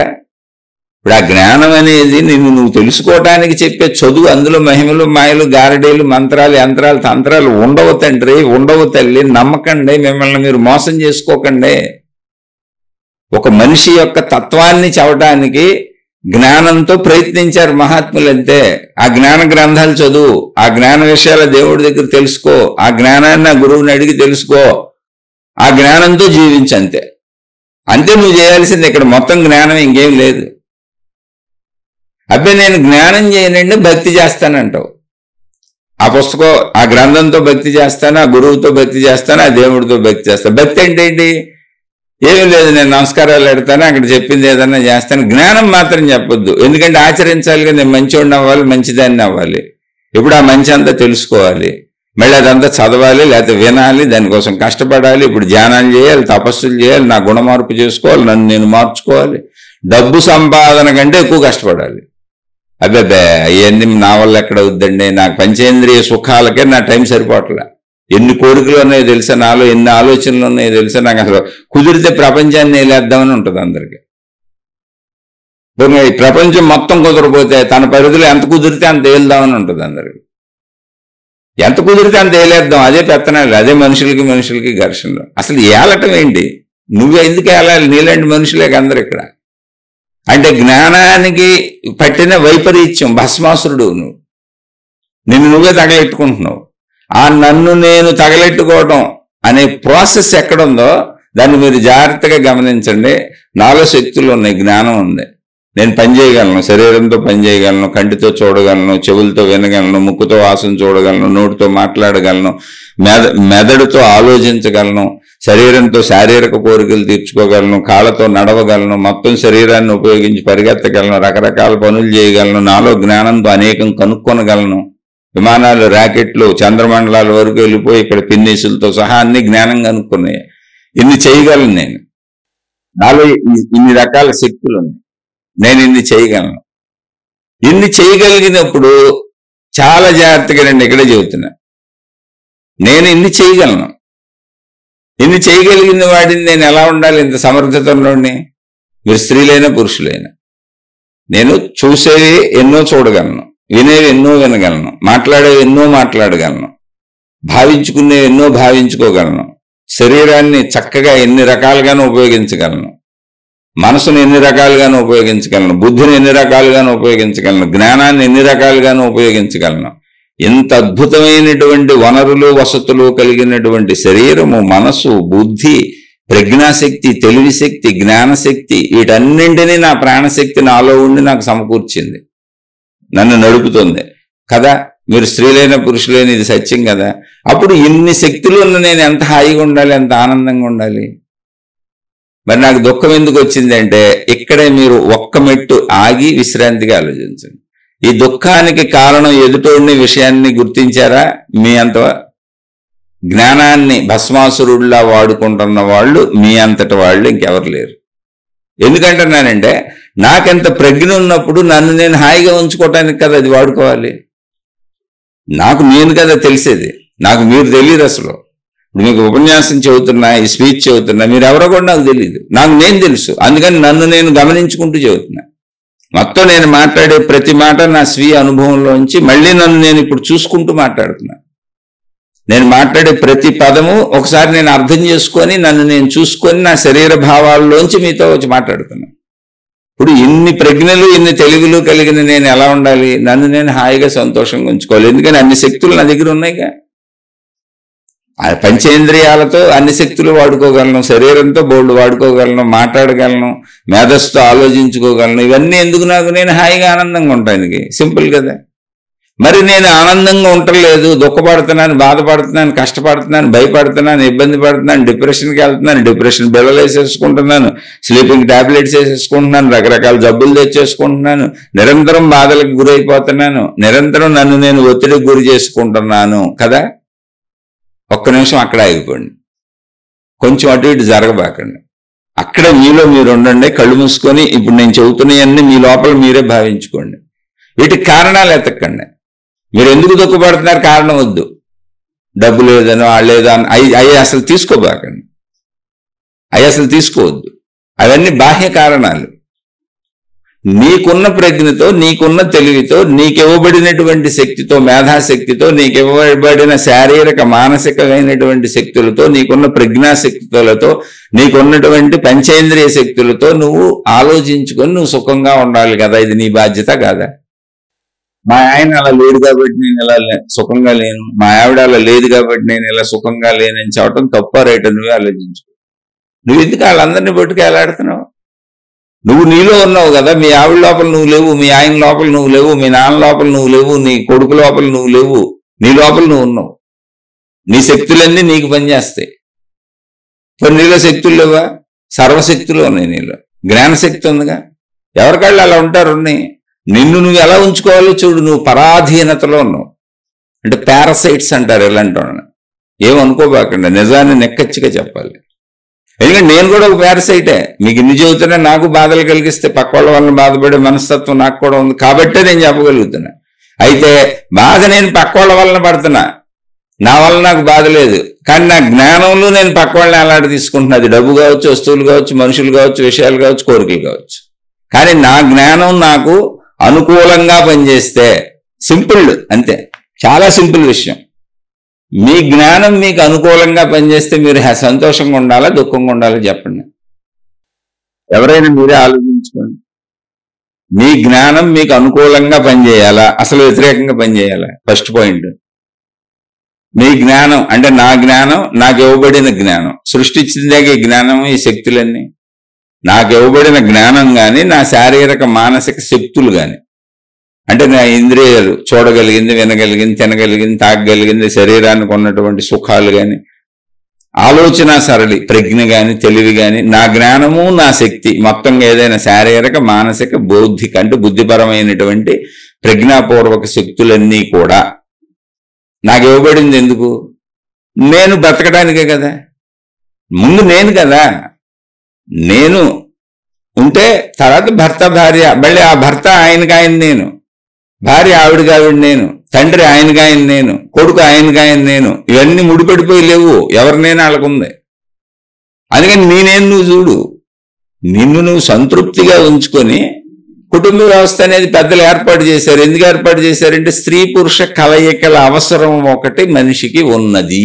అది అక్కడ వచ్చింది కుటుంబ వ్యవస్థ. అది సృష్టి చేసిన ఏర్పాటు. స్త్రీ పురుష ఆకర్షణ ఉంది, కలయిక అవసరం ఉంది. దాని నుంచి సృష్టి ముందుకెళ్తుంది. మనుషులు మళ్ళీ పుడతారు. ఇదంతా జంతువుల్లాగా అస్తవ్యస్తం అయిపోకూడదు, దీన్ని ఒక పద్ధతిగా తీసుకెళ్దాం, మన జ్ఞానం ఉంది కదా అని ఆ జ్ఞానాన్ని ఉపయోగించి కుటుంబ వ్యవస్థ చేశారు. ఆ జ్ఞానాన్ని ఉపయోగించి కుటుంబ వ్యవస్థ చేసినంత మాత్రాన కుటుంబంలో ఉన్న 5 ఒకే నేను అయిపోరు, ఒకళ్ళు దూరిపోరు. 5 5 నేనులే, 10 మంది ఉంటే 10 నేనులే. 10 నేళ్ళు ఎవరి లోపల ఉన్న శక్తుల్ని వాళ్ళకి అనుకూలంగా వాడుకోవాలి. వాళ్ళకి అనుకూలంగా అంటే ఇతరులకు వ్యతిరేకంగానే అర్థం కాదు. అలా తీసుకోబాకండి. నీ శక్తి నీకు అనుకూలంగా పనిచేయాలా, వ్యతిరేకంగా పనిచేయాలా? సింపుల్ క్వశ్చన్ మీరు వేసుకోండి. ఇక్కడ మీరు ఎప్పుడు ఇప్పుడు నేను మాట్లాడుతున్నాను సేపు మీరు మీ అంతరంగంలో ఉండాలి. మీకు బయట ఎవరు గుర్తు రాకూడదు, బయట ఏ కారణం గుర్తు రాకూడదు. మీరు మీ అంతరంగంలోంచి మాట్లాడండి. నేను నా అంతరంగంలోంచి మాట్లాడుతున్నా. ఇప్పుడు నా శక్తులన్నీ నాకు అనుకూలంగా పనిచేయాలా, జ్ఞానం కానీ ఏదైనా నాకున్నాయన్నీ. వ్యతిరేకంగా పనిచేయాలా అంటే ఖచ్చితంగా అనుకూలంగానే పనిచేయాలి. మరి అనుకూలంగా పనిచేస్తే నేను సంతోషంగా ఉండాలిగా అన్ని రకాలుగా. నావన్నీ నాకు అనుకూలంగా పనిచేస్తుంటే నేను సంతోషంగా ఉండాలా అక్కర్లేదా? ఖచ్చితంగా సంతోషంగా ఉండాలి. మరి నేను దుఃఖంగా ఉన్నాను, బాధగా ఉన్నాను, ఇబ్బందిగా ఉన్నాను, కష్టంగా ఉన్నానంటే అర్థం ఏంటి? నా శక్తులే నాకు వ్యతిరేకంగా పనిచేస్తున్నాయి. అందుకని భస్మాసురుడు గారు చెప్పా.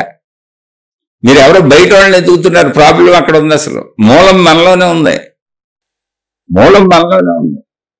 ఇప్పుడు నేనున్నానండి, నాకు భార్య ఉంది, పిల్లలు ఉన్నారు, బోల్డ్ బంధువర్గం ఉంది, తల్లిదండ్రులు అన్నీ ఉన్నాయి. అసలు మీ అందరికంటే చాలా హయ్యెస్ట్ రిలేషన్స్ ఉన్నాయి. నాకు వేల మంది నాకు ఉన్నారు, మామూలు కాదు. ఎందుకంటే నేను ఒక పెద్ద ఫ్యామిలీకి సంబంధించిన మొత్తం వదిలేసి మౌనం పెట్టుకున్నా. మొత్తం అన్ని వదిలేసి మౌనం పెట్టుకున్న ఓన్లీ ఇప్పుడు నా భార్య, 2 పిల్లలు అంతే. నా భార్యకి తల్లిగారు ఉన్నారు, ఆవిడని ఎవరు చూసేవాళ్ళు లేరు కాబట్టి మా ఇంట్లో పెట్టి చూస్తున్నా. ఇంకా అసలు నేను ఎవరితో సంబంధాలు పెట్టుకోవట్లే. దీనికి కారణం ఏంటి అంటే ఎవరెవరి వలన నేను కదిలిపోవటం ఎందుకు? వద్దన్నా వాళ్ళు నన్ను ఇంటికి వచ్చి మీరు కదుపుతున్నారు. వాళ్ళు తప్ప రైట ప్రశ్న కాదు ఇక్కడ. మళ్ళీ జాగ్రత్తగా గమనించండి, నా చుట్టూ ఉన్నోళ్ళు ఎవరు తప్పు రైటు ప్రశ్న కాదు. ఎవరికాళ్ళు వాళ్ళ ఆలోచన సరళిలో, వాళ్ళ జ్ఞానంలో, వాళ్ళకున్నటువంటి శక్తులు వనరులు వాళ్ళు వాడే విధానంలో, వాళ్ళ జీవితంలో ఎవరికి ప్రతి నేను తను కరెక్ట్ అనుకుందే చేస్తుంది. అది మనకు కరెక్టా కాదనేది వేరే విషయం. కానీ నా శక్తులు నాకు అనుకూలంగా పనిచేయాలిగా. నా శక్తులు నాకు అనుకూలంగా పనిచేస్తే నేను సంతోషంగా ఉండాలిగా. అప్పుడు నా శక్తులు నాకు అనుకూలంగా పనిచేసి నేను సంతోషంగా ఉండాలి అంటే నాకు సంబంధించిన అనేక నేనులు నన్ను ఇబ్బంది పెడుతున్నాయి. 30-40 ఏళ్ళు భరించా, ఒక రోజు 2 రోజులు కాదు. అందులో ఇబ్బంది అంటే మరి వాళ్ళేం తప్పు కాదు. వాళ్ళకు అనుకూలంగా నేను ఉండాలని కోరుకుంటున్నారు. నా అనుకూలత అసలు చూడాల, అంతే, ఏం లేదు ఇందులో.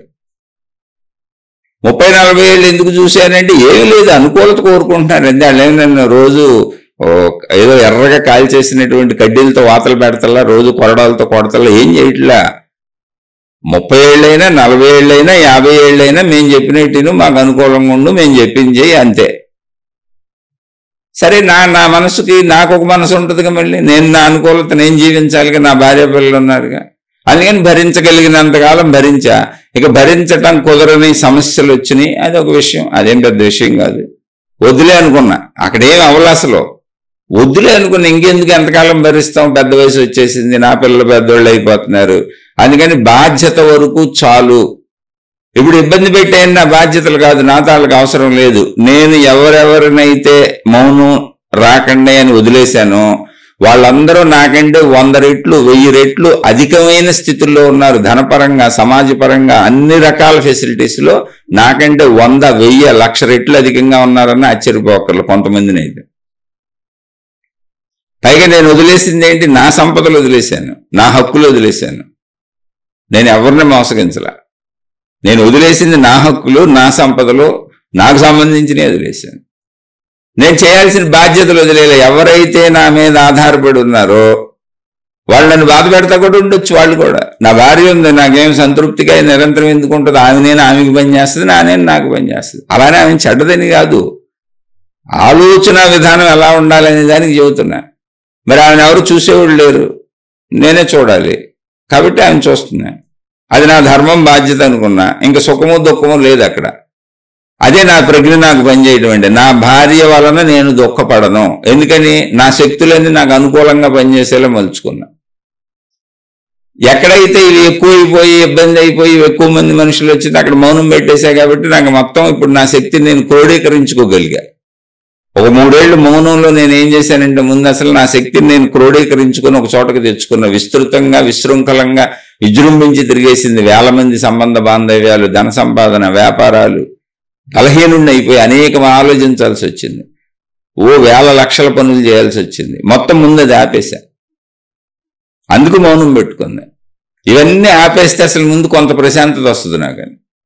మీరెవరూ రాకండి, ఇవేమి నేను చేయను, నావే వదిలేశా, అన్నీ వదిలేశా. అంటే మిమ్మల్ని వదలమని చెప్పట్లేదండి. ఎందుకో చెప్పినా వదిలితే బ్రతకడానికి నాకు కుదురుతుంది. తినటానికి ఇబ్బంది లేదు, ఉండటానికి ఇల్లు ఉంది. నేనేమి తెలివి తక్కువగా వదలలా, తెలివిగా వదిలే. ఉండటానికి సొంత ఇల్లు కట్టేసుకున్నా. పిల్లలు చదువులు చివరికి వచ్చారు. కొద్దిగా చదువుకుంటే చాలు సెటిల్ అయిపోతారు, లాస్ట్లో ఉన్నారు. వాళ్ళ చదువులకి నా తిండికి సరిపోయిన డబ్బు నా దగ్గర ఉంది. అది కూడా తక్కువగా జాగ్రత్తగా ఖర్చు పెట్టుకుంటే. పెద్ద పెద్ద అనారోగ్యాలు వస్తే ఏమవుద్దో నాకు తెలియదు. ప్రస్తుతానికి ఏం లేవు, రాలా. మినిమం గ్యారంటీ నాకు ఉంది, అందుకని ఆ ఏర్పాటు చేసుకున్నా. అంటే ఏంటి, ఇప్పుడు నా తెలివిని నాకు అనుకూలంగా వాడుకోవాలి అనే పాయింట్లో ముందు బాహ్య సంబంధిత ఏ విషయాలు వదలగలను వదిలేసా. మీరు వదలకండి, మళ్ళీ ముందే చెబుతున్నా. నాకు కుదిరింది, అందరికీ ఇది కుదరదు. నాకు ఆ వనరులు ఉన్నాయి, వసతులు ఉన్నాయి. అలా వదిలేసి కూడా ఉండగలిగా నేను. మీరు 3 సంవత్సరాలు ఏమీ చేయకుండా ఇంట్లో కూర్చొని ఉండగలరా? ఎంతమంది ఉండగలరు చెప్పండి? దుఃఖం లేకుండా, బాధ లేకుండా, ఇబ్బంది లేకుండా, ఒక్క మనిషితో మీరు మాట్లాడకుండా సంపూర్ణ మౌనంగా 3 సంవత్సరాలు మీరు ఉండగలరా? నేను 4వ సంవత్సరంలోకి వచ్చా. దీనికి కారణం ఏంటంటే నేను గత 35 సంవత్సరాల నుంచి ఆధ్యాత్మికతలో సాగుతానే ఉన్న, భౌతిక జీవితంలో వెళ్తున్నా కూడా. అది నన్ను నిలబెట్టింది ఇక్కడ. బహుశా అదే దానివల్లనే నేను కూడా ఈ నిర్ణయం తీసుకోగలిగానేమో మానసికంగా. అంటే ఇది ఎందుకు చెబుతున్నానంటే మన శక్తులు మనకు అనుకూలంగా కదా పనిచేయాలి. మా నాన్న అలా అన్నాడు, నాకు పిచ్చెక్కిపోతుంది. మా అమ్మ ఎలా అందా, నా బుర్ర చెడిపోతుంది. మా ఆవిడ ఇలా అంది, నేను ఇంకెందుకు అనవసరం సూసైడ్ చేసుకుంటానంటే నేను కదా పోతున్నాను, వాళ్ళు బాగానే ఉన్నారుగా. ఇప్పుడు మా నాన్న ఇలా అన్నాడు నాకు పిచ్చెక్కిపోతుందంటే మా నాన్న బాగానే ఉన్నాడు, నేను పోతున్నా. మా అబ్బాయి అలా చేసాడు నాకు పిచ్చెక్కిపోతుందంటే మా అబ్బాయి అలాగే ఉన్నాడు, నేను పోతున్నా. బుర్రుందా నీకు అసలు? మీ అబ్బాయిని ప్రేమించొద్దనలా, మీ నాన్న ప్రేమించొద్దంటలా, మీ ఆవిడని ప్రేమించొద్దంటలా. అసలు ముందు నువ్వు బతికితే కదా వీళ్ళందరినీ ప్రేమించడానికి. అదే ఆధ్యాత్మికత చెప్తుంది. ముందు నిన్ను నువ్వు నిలబెట్టుకో. తానే కింద పడిపోయాడు ఎవడికి చెయ్యగలడో, ఎవరిని లేపగలడో, ఎవరిని బతికించగలడో. నువ్వు నిలబడితే పడిపోయిన వాళ్ళకి కొన్ని వందల మందిని లేపొచ్చు, నువ్వు నీ కుటుంబం మొత్తాన్ని నిలబెట్టుకోవచ్చు. అందుకని నీ ప్రజ్ఞాశక్తులు నీకు అనుకూలంగా పనిచేయాలి. ఇప్పుడు నా పిల్లలు ఉన్నారు, నాకు ఎదురు చెబుతారు, అసలు నేను పట్టించుకోను.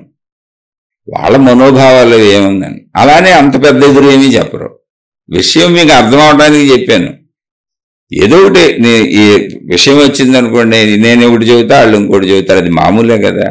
అందులో ఏముంది? అందులో దాన్ని పట్టుకు పీక్కుంటే అది పెద్దదైపోద్ది. అందులో మన మీద ఆధారపడిన నా పిల్లల్ని అసలు ఏమన్నాను నేను. ఎందుకో తెలుసా? అసలు పూర్తిగా నా మీద ఆధారపడి ఉన్నారు. నేను డబ్బు ఖర్చు పెట్టి నేను చదివించి నేను ఇలా ఉండండి అని సలహా ఇస్తేనే తెలుసు వాళ్ళకి తెలియదు ఎలా బతకాలో కూడా. ఇది జాయిన్ చేసి ఇక్కడ చదువు అంటే చదువుతున్నారు. వాళ్ళకేం తెలిసి ఇంటికాడ మా అమ్మ నాన్న ఉన్నారు అనుకుంటున్నారు అంతే. వాళ్ళ సొంత జీవితం వచ్చి వాళ్ళకి ఒక ఉద్యోగం వచ్చి వాళ్ళకి భార్యా పిల్లలు వచ్చి వాళ్ళు రోడ్డు మీద బతకటం వచ్చే వరకు వాళ్ళకేం తెలియదు. తెలియనితనం పాపం వాళ్ళు ఏదో మాట్లాడతారు, ఏమంటారు, ఏదో సినిమాకి వెళ్తా ఉంటారు, లేదా ఇటు వెళ్తా ఉంటారు, అయ్యి అంటే అంతకు మించి ఏమి ఉండవు. ఇప్పుడు భార్య ఆమెకు ఒక అభిప్రాయం ఉంటుంది, తప్పే ఉందనుకున్నా, కానీ నా బాధ్యత చేయాలిగా. అలా ఘర్షణలు రాని మనుషులు ప్రపంచంలో ఎవరో ఉండరు. కానీ ఘర్షణని నువ్వు ఎంత స్వీకరిస్తున్నావు అనేది పాయింట్. ఇక్కడ బాగా ఇబ్బందులు పెట్టే అందరినీ వదిలేశాను. ఇక మీదకి వచ్చి దాడులు చేసేవాళ్ళు ఉంటారు కొంతమంది, వాళ్ళందరినీ మౌనం అని ఒక్క పాయింట్తో మొత్తం కట్ చేసేసాను. అంతే, అయిపోయింది నాకు స్టోరీ క్లోజ్. అది కట్ చేయడానికి ముందు నేను తెలివి తక్కువని కాదని నేను స్పష్టంగా చెబుతున్నా. నాకు ఉండటానికి చక్కటి ఇల్లు ఉంది, హాయిగా నా భార్య మీ పిల్లలు మేము అందరం శుభ్రంగా ఉండటానికి సరిపోయినంత ఇల్లు ఉంది, ఏ ఇబ్బంది లేదు. మా అత్తగారిని కూడా ఇంట్లో పెట్టుకు చూస్తున్నాం, వృద్ధాప్యంలో ఎవరో చూడకపోతే ఆవిడని కూడా చూస్తున్నాం. అంత ఇల్లు ఉంది, ఉండడానికి ఇల్లు ఉంది, తినడానికి తిండి ఉంది. లగ్జరియస్గా ఖర్చు పెట్టుకోవడానికి లేదు నా దగ్గర. అంతే. ఎందుకంటే అది ఆదాయాలు వదిలేస్తా. అవి వదిలేస్తే తప్ప వాళ్ళని వదలటం కుదరలా. మొత్తం నాకు సంబంధించినవన్నీ వదులుకుంటే తప్ప ఇవన్నీ వదిలేస్తాం కుదరలేదు. ఎందుకంటే అందరూ నా సొంతోళ్లే.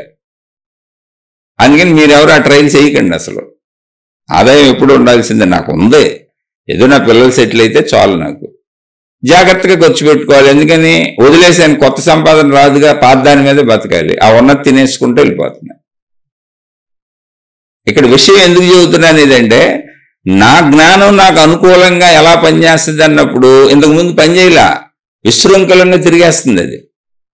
ఎందుకని అనేక వ్యాపారాలు, వృత్తులు, అవన్నీ కుటుంబంకి సంబంధించి బోల్డు మంది మనుషులు, వాళ్ళ పెత్తనాలు, నా గొడవలు, నేను చేయాలి, వాళ్ళు చేయాలి, వాళ్ళు చెబుతారు, వీళ్ళు చెబుతారు, వందల వేల మందితో సమస్యలు, రకరకాలు. అందులో డబ్బు వస్తుంది, మంచి వస్తుంది, పేరు వస్తుంది, ఇబ్బంది వస్తుంది.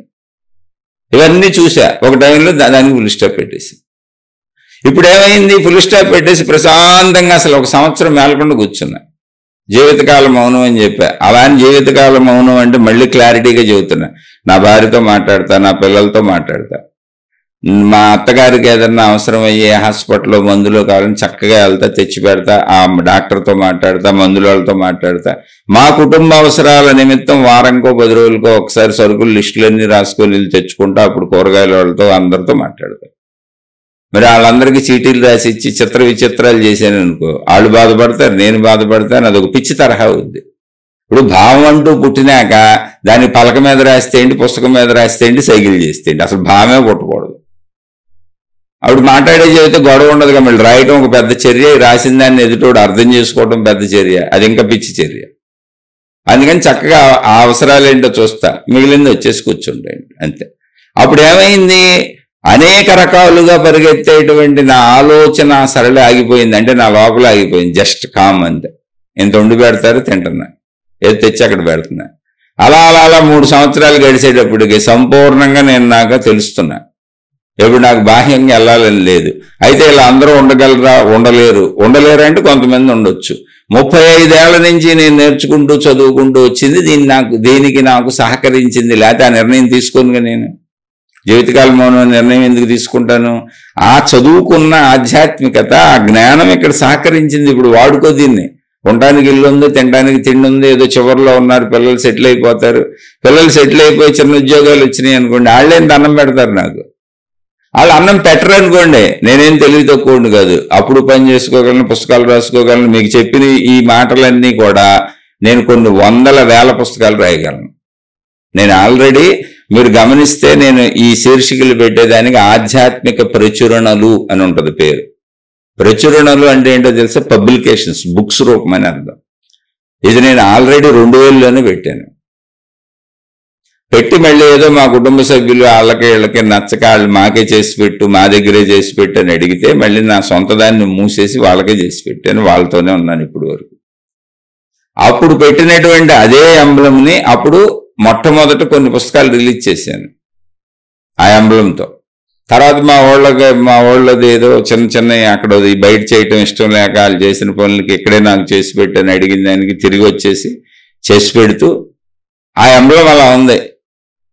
ఆ ఎంబ్లంని ఇక్కడ సేమ్ కంటిన్యూ చేశాను. అందుకే ఆధ్యాత్మిక ప్రచురణలు అని ఉంటాయి, కానీ నేను చెప్పేవన్నీ మాటలు, పుస్తకాలు కాదు. ఇది సేమ్ దాన్నే కంటిన్యూ చేశాను.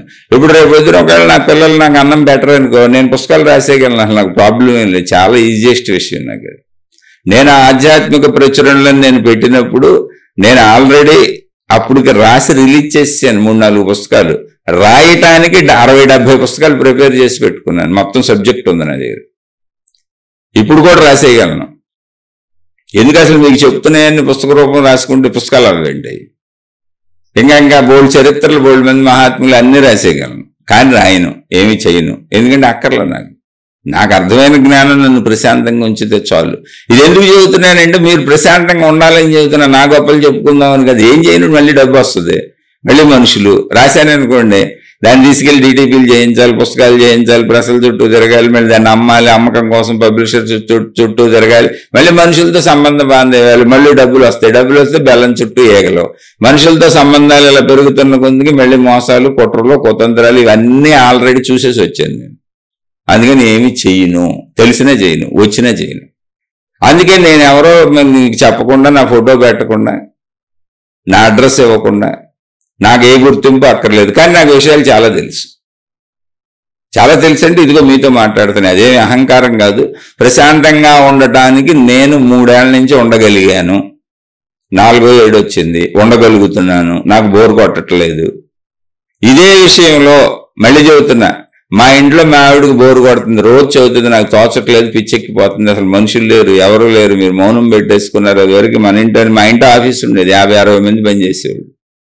మా సొంత ఇంట్లోనే ఆఫీస్ ఉండేది, బయటకు కూడా వెళ్ళక్కర్లేదు, అన్నీ మా సొంతయే, మా కుటుంబానికి సంబంధించిన.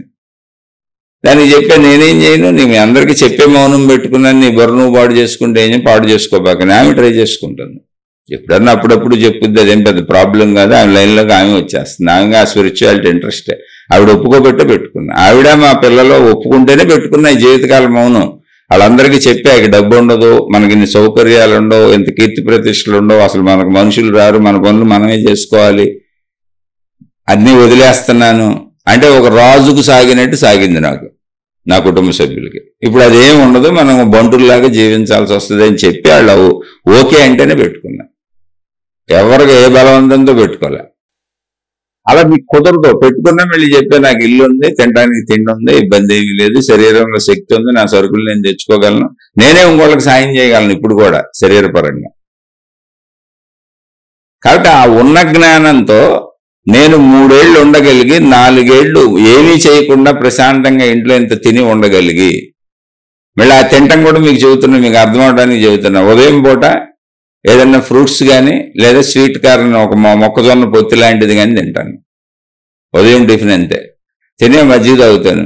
పొద్దున్నే మా మిస్సెస్ మా ఇంట్లో కాఫీ అలవాటు, పొద్దున్నే కాఫీ ఇస్తుంది. నాకు ఇచ్చినా ఇవ్వకపోయినా పర్వాలేదు, అంటే నాకు కాఫీనో పాలో బూస్ట్ ఏది ఇచ్చినా తాగుతాను. ఇది అనేది ఏం లేదు.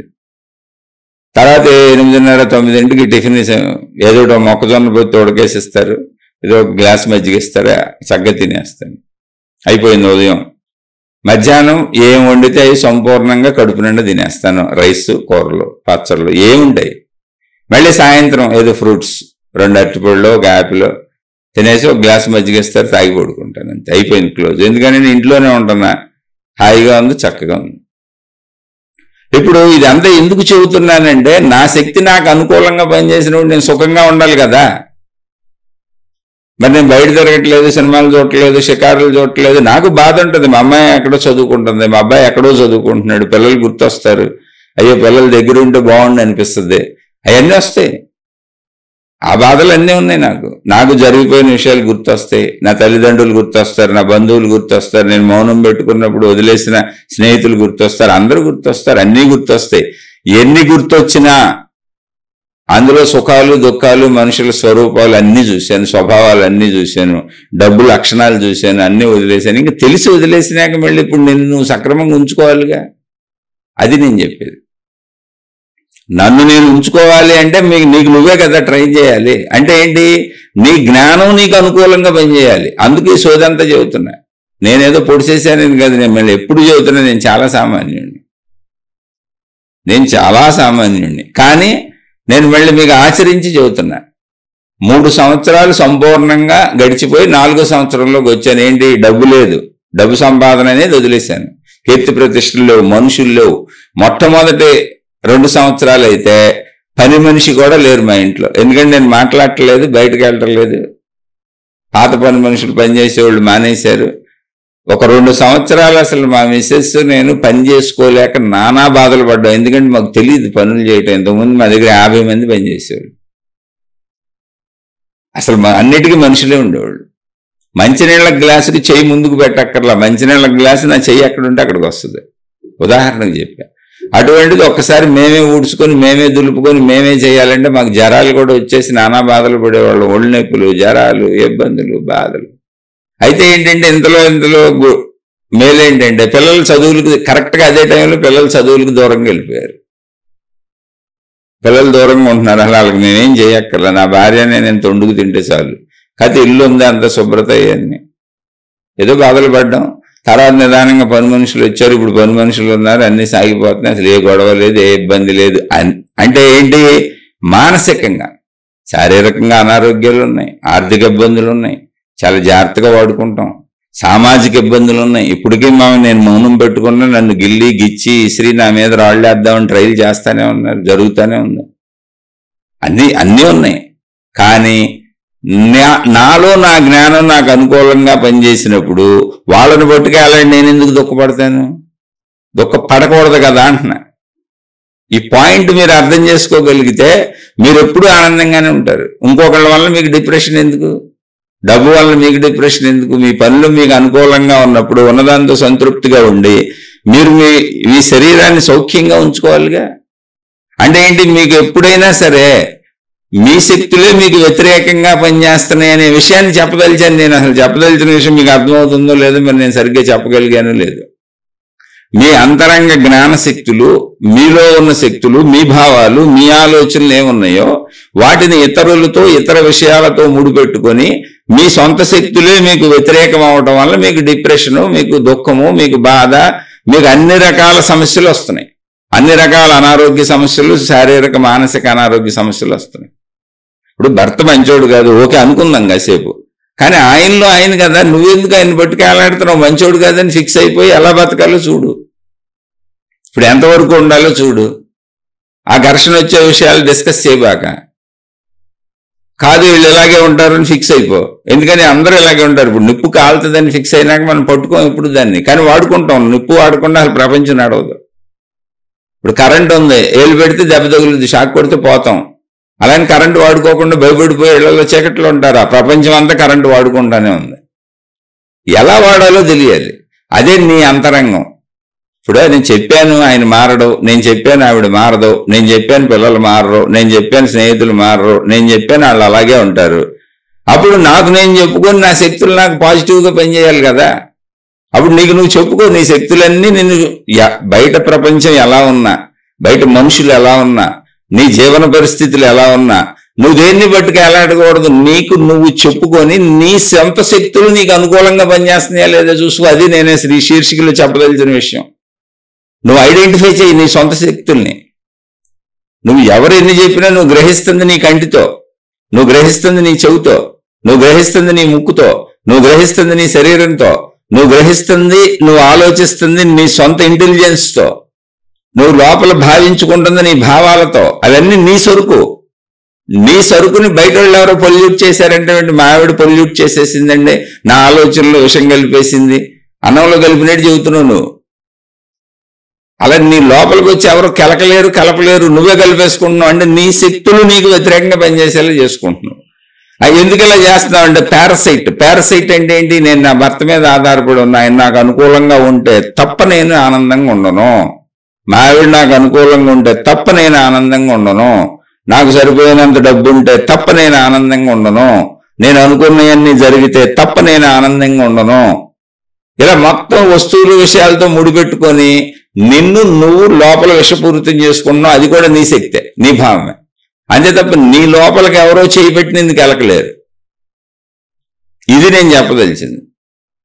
ప్రతి మనిషికి తనలో శక్తులు ఏమున్నాయో, శక్తులు అంటే ఏదో గొప్పగా ఊహించుకోబాకండి. ఏం చెప్పట్లే నేను, నీ ఆలోచన శక్తి, నువ్వు ఆలోచించగలిగిన శక్తి, నీ మానసికంగా నువ్వు ఊహించగలిగి భావించగలిగిన శక్తి, నీ శరీరానికి ఉన్నటువంటి పంచేంద్రియ శక్తులు, అదే చెబుతున్న శక్తి. అంటే మళ్ళీ మహిమల మాయలకి వెళ్ళబాకండి, అవి ఏం లేవు అక్కడ. అవి నీకు అనుకూలంగా పనిచేయాలి కదా, అనుకూలంగా పనిచేయించుకో. వాళ్ళు ఎవరో సరిగ్గా లేరని నువ్వెందుకు నీ శక్తుల్ని నీకు వ్యతిరేకం చేసుకుంటున్నావు? నీ శక్తులు నీకు వ్యతిరేకమైనప్పుడే నీకు దుఃఖం వస్తుంది.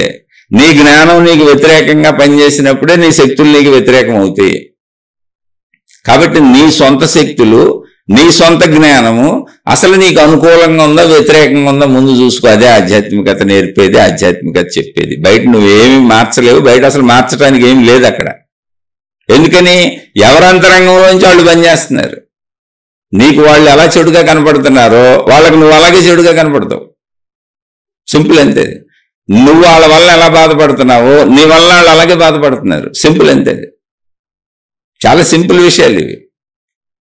ఆధ్యాత్మికత చెప్పేది ఏంటంటే ప్రపంచం అంతా దాని పద్ధతిలో వెళ్తూ ఉంటుంది. ఎందుకంటే ప్రపంచం అంతా నేనుల సమూహం. ప్రతి మనిషి 800 కోట్ల మంది మనుషులు ఉంటే 800 కోట్ల నేనులు. అలాగే 800 కోట్ల చెట్లు ఉన్నాయి అనుకుందాం. 800 కోట్ల నేనులేవి, ప్రతి చెట్టు నేను అనుకుంటుంది. ఇలాగే జీవరాశులు 84 లక్షల రకాలలో ఒక్కొక్కటి 800 కోట్లు అనుకుంటే ఒక్కొక్కటి నేనే అనుకుంటుంది. కాబట్టి మొత్తం విశ్వం అంతా నేనులమయం. ఆ నేనులు ఎలా ఉంటే నీకెందుకు? నీ నేను ఎలా ఉందో చూసుకో. నీ నేను లోపలికి వచ్చి నీ నేనుని ఎవరు చెడగొట్టలేరు, దాన్ని ఎవరో విషయం కలపలేరు, దాన్ని ఎవరో పొల్యూట్ చేయలేరు, నువ్వే చేసుకోగలవు. అంటే అర్థం ఏంటి? నీ జ్ఞానము, నీ శక్తి, నీ ఆలోచన, నీ భావము నీకు వ్యతిరేకంగా పనిచేస్తుంది. అందుకే నువ్వు దుఃఖపడుతున్నావు, అందుకే నువ్వు బాధపడుతున్నావు, అందుకే నువ్వు కష్టపడుతున్నావు, అందుకే నువ్వు ఇబ్బంది పడుతున్నావు, అందుకే నీకు అహంకారం వస్తుంది, అందుకే నీకు కోపం వస్తుంది. అసలు చెడు గుణాలు ఏ ఉత్పత్తి అవుతున్నా నీ జ్ఞానము, నీ శక్తులు నీకు వ్యతిరేకంగా పనిచేస్తున్నాయి. అంటే మన జ్ఞానము, మన శక్తులు మనకు వ్యతిరేకంగా పనిచేయటం ఏంటంటే మనం పెంచే కుక్క మన్నే కరిసిందండి. అర్థం ఏంటి? ఏమన్నా అర్థం ఉందా దానికి? మనం చక్కగా కుక్కను పెంచుకుంటున్నాం, చక్కగా దాన్ని ఒళ్ళో ఎక్కించుకు తిప్పుతాం, అడు తిప్పుతాం, ఇడు తిప్పుతాం. అది మన్నే కరిసేస్తే దానికి పిచ్చి పెట్టిందని అర్థం. ఇంకా దాన్ని వదిలేయాలి. కరిసే కుక్కను ఉంచుకుంటామా? కానీ మన శక్తుల్ని ఇప్పుడు మనం ఏం చేయగలం? అదే భస్మాసురుడు కదా, అందుకు చెప్పాను ఇక్కడ. తనను తానే నాశనం చేసుకున్నాడు మోహం. దాని మోహం ఎవరి మీద? మోహిని మీద. తన మీద కాదు, ఇంకొకళ్ళ మీద, తన బయట. ఇప్పుడు మనకు కూడా అంతే. మన బయట వాటిని చూస్తాం. బయట భర్త బయట ఉన్నాడు, భార్య బయట ఉంది, తండ్రి బయట ఉన్నాడు, తల్లి బయట ఉంది, డబ్బు బయట ఉంది, వస్తువులు బయట ఉన్నాయి, అన్నీ బయట ఉన్నాయి. కానీ నా లోపల దుఃఖం ఎక్కడుంది? నా లోపల ఉంది. డిప్రెషన్ ఎక్కడుంది? నా లోపల ఉంది. ఒత్తిడి ఎక్కడుంది? నా లోపల ఉంది. మొత్తం నా దుఃఖానికి కారణమైన అన్ని ఎక్కడ ఉన్నాయి? నా లోపల జరుగుతున్నాయి. నా లోపల జరగడానికి ఉపయోగపడేయండి నా శక్తులు. అంటే నా జ్ఞానం, నా శక్తులే నాకు వ్యతిరేకమైనవి. అదేంటండి? బయట వ్యతిరేకం అవటంలో అర్థం ఉంది. బయట మనుషులు వ్యతిరేకం అవ్వచ్చు, బయట పరిస్థితులు వ్యతిరేకం అవ్వచ్చు, బయట సంబంధించింది ఏదైనా వ్యతిరేకం అవ్వచ్చు. నీకు నువ్వు ఎలా వ్యతిరేకం అవుతావు? అసలు ఆలోచించవేంటి? ఈ ఆలోచన చెప్పేది ఆధ్యాత్మిక చదువు సార్, తల్లి. ఈ ఆలోచన నేర్పేది ఆధ్యాత్మిక చదువు. చదువుకుంటే అసలు నిన్నెవరు కష్టపెట్టలేరు, నిన్నెవరు దుఃఖపెట్టలేరు, నిన్నెవరు బాధ పెట్టలేరు. ఎందుకంటే నీ లోపలికి ఎవరు రాలేరు. నేను నువ్వే కష్టపెట్టుకుంటున్నావు, నేను నువ్వే దుఃఖపెట్టుకుంటున్నావు, నేను నువ్వే బాధ పెట్టుకుంటున్నావు అనే విషయం నీకు తెలుస్తుంది. ఆధ్యాత్మికం అంటే అది అంతరంగము, మన లోపల విషయాలు. బాహ్యం ఎవరు చెప్పక్కర్లా, ఆల్రెడీ బాహ్యంలోకి వెళ్ళి భస్మాసురులాగా ఇరుక్కుపోయి అందులో కొట్టుకుపోయి నానా బాధలు పడుతున్నారు. అది నేర్పక్కర్లా భౌతికం ఎవరు. ఆధ్యాత్మిక చదువు అంటే ఇది. అందుకని చదవకపోతే తెలుసుకోకపోతే వచ్చిన ప్రాబ్లం ఇది. చాలా సింపుల్గా నేను చెప్పదలిచిన ఈ శీర్షికలో మెయిన్ కాన్సెప్ట్ ఏంటంటే, నీ శక్తులు నీ జ్ఞానము నీకు అనుకూలంగా ఉన్నాయా వ్యతిరేకంగా ఉన్నాయో ముందు గమనించుకో. ఏంటి నీ అంతరంగములో. నీకు బయటది కారణం చెప్పక, అసలు బయట వర్షం కురుస్తుంది గొడుగేసుకెళ్ళాలి, బయట ఎండ ఎక్కువ ఉంటుంది నీడలో నుంచోవాలి, అది నీ ఇష్టం. భౌగోళిక పరిస్థితులు మార్చగలవా చెప్పండి. ఇప్పుడు వర్షం పడుతుంది ఏడుస్తారు కూర్చొని ఇంట్లో, మీరు వర్షం పడుతుందని మీరు ఏడుస్తారా ఎవరైనా చెప్పండి? ఎవడే ఆడవడు. ఏడిస్తే పిచ్చోడు అంటారు. ఎండ ఎక్కువైందని ఏడుస్తారు ఎవరైనా? ఎవరే ఆడవరు. ఏడిస్తే పిచ్చోడు అంటారు. వరదలు వస్తాయి, తుఫాన్లు వస్తాయి, వాటి నుంచి తప్పించుకునే ప్రయత్నమే చేస్తాను తప్ప వాటిని ఆపటం కుదరదుగా. కుదరదని మనకు తెలుసు కాబట్టి ఆడము. భౌగోళిక పరిస్థితులు, వాతావరణ పరిస్థితుల్ని మనం ఏమైనా మార్చగలమా? వాటి కోసం ఏడుస్తామా? ఏడవం కదా. భౌగోళిక పరిస్థితులన్నీ బయటయే కదా. అలాగే మనుషులు బయట వాళ్ళే, భౌగోళికమే, వాళ్ళు కూడా భౌగోళికంలోనే ఉన్నారు. నీకు బయట ఉన్నారు, నీ లోపల లేరు. వస్తువులు అంతే, డబ్బు అంతే, అన్నీ బయటే ఉన్నాయి. వినియోగించుకో, ఎండను వినియోగించుకో. ఎండ లేకపోతే బతకలేము. ఎండ ఎక్కువైంది, ఏం చేయాలో ఆలోచించుకో. అని అప్పుడు పరిస్థితిని పెట్టి గొడుగేసుకుంటావా, చెట్టు కింద ఉంటావా, ఇంట్లో ఉంటావా, డబ్బులుంటే ఏసీ పెట్టుకుంటావా, లేకపోతే ఇసునకారతో ఇసురుకుంటావా. నీకున్న పరిస్థితుల్లో నీ జ్ఞానము నీ శక్తి నీకు అనుకూలంగా పనిచేసి ఆ ఎండ నుంచి రక్షణ పొంది నువ్వు హాయిగా ఉండాలి. ఏడవకూడదుగా కూర్చొని. ఎండకి ఏడవరు ఎవరు. మొత్తం అందరూ డబ్బుకి ఏడుస్తారు, మొత్తం అందరూ మనుషులకి ఏడుస్తారు, మనుషులందరూ మనుషులకే ఏడుస్తారు, మనుషులందరూ డబ్బులుగా ఏడుస్తారు. డబ్బు అనేది ఒక్కటే మీకు మొత్తం అవసరాలన్నింటికి మూలం కదా, వస్తువులన్నింటికి. అందుకని డబ్బు అంటే సరిపోద్ది. ఇదేం పిచ్చండి. భౌగోళిక పరిస్థితికి ఏడవట్లేదు. పరిస్థితులు మార్చలేం కాబట్టి వర్షం ఆపలేము, ఎండను ఆపలేము, వానలు ఆపలేము, చలిని ఆపలేము, భూకంపాలు ఆపలేము, సునామీలు ఆపలేము. అందుకని అడిగి ఏడము.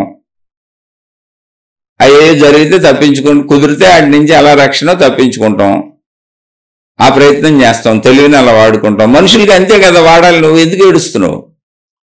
ఎందుకు డిప్రెషన్కి వెళ్ళిపోతున్నావు? కొంతమంది నాకు ఆత్మహత్య చేసుకోవాలనిపిస్తుందని రాస్తున్నారు. నువ్వు జ్ఞానం తెలుసుకుంటే నువ్వెందుకు ఆత్మహత్య చేసుకోవటం? నీ జ్ఞానం తెలియక చచ్చిపోదాం అనిపిస్తుంది నీకు. వాళ్ళెవరో నీ లోపలికి వచ్చి నిన్ను కెలికేసి చచ్చిపోదాం అనిపించడం ఏంటి నీకు? పిచ్చి కాకపోతే, అది ఎర్రి కాకపోతే.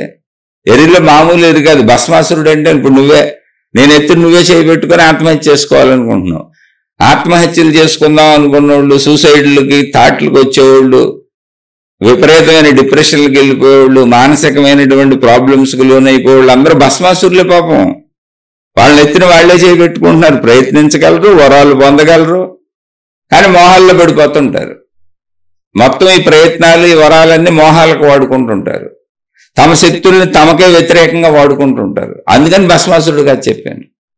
ఆడి శక్తి ఆడినెత్తి మీద పెట్టుకున్నాడు మర్చిపోయి. అలాగే నీ శక్తుల్ని నీకు వ్యతిరేకంగా, నీ దుఃఖానికి, నీ బాధకి, నీ కష్టానికి, నీ డిప్రెషన్కి, నీ మరణానికి, నీ ఆత్మహత్య ఫీలింగ్కి, రకరకాల భావాలకు తయారు చేసుకున్నావు. చూడండి, మాదక ద్రవ్యాలు అలవాటు చేసుకు చచ్చారు, తాగుతారు, సిగరెట్లు తాగుతారు. ఎందుకో తెలియదు, వాళ్లే చచ్చిపోతామని తెలిసినా చేస్తానే ఉంటారు. వ్యభిచారాలు, జోదాలు, పేకాట్లు. అంటే ఏంటి? ఇవన్నీ నీ శక్తులు నిన్నే నాశనం చేస్తున్నాయి. ఇప్పుడు వీళ్ళంతా భస్మాసురులు కదా, వాళ్ళే పాడు చేసుకోవట్లే. అంటే ఇప్పుడు మానవ సమూహంలో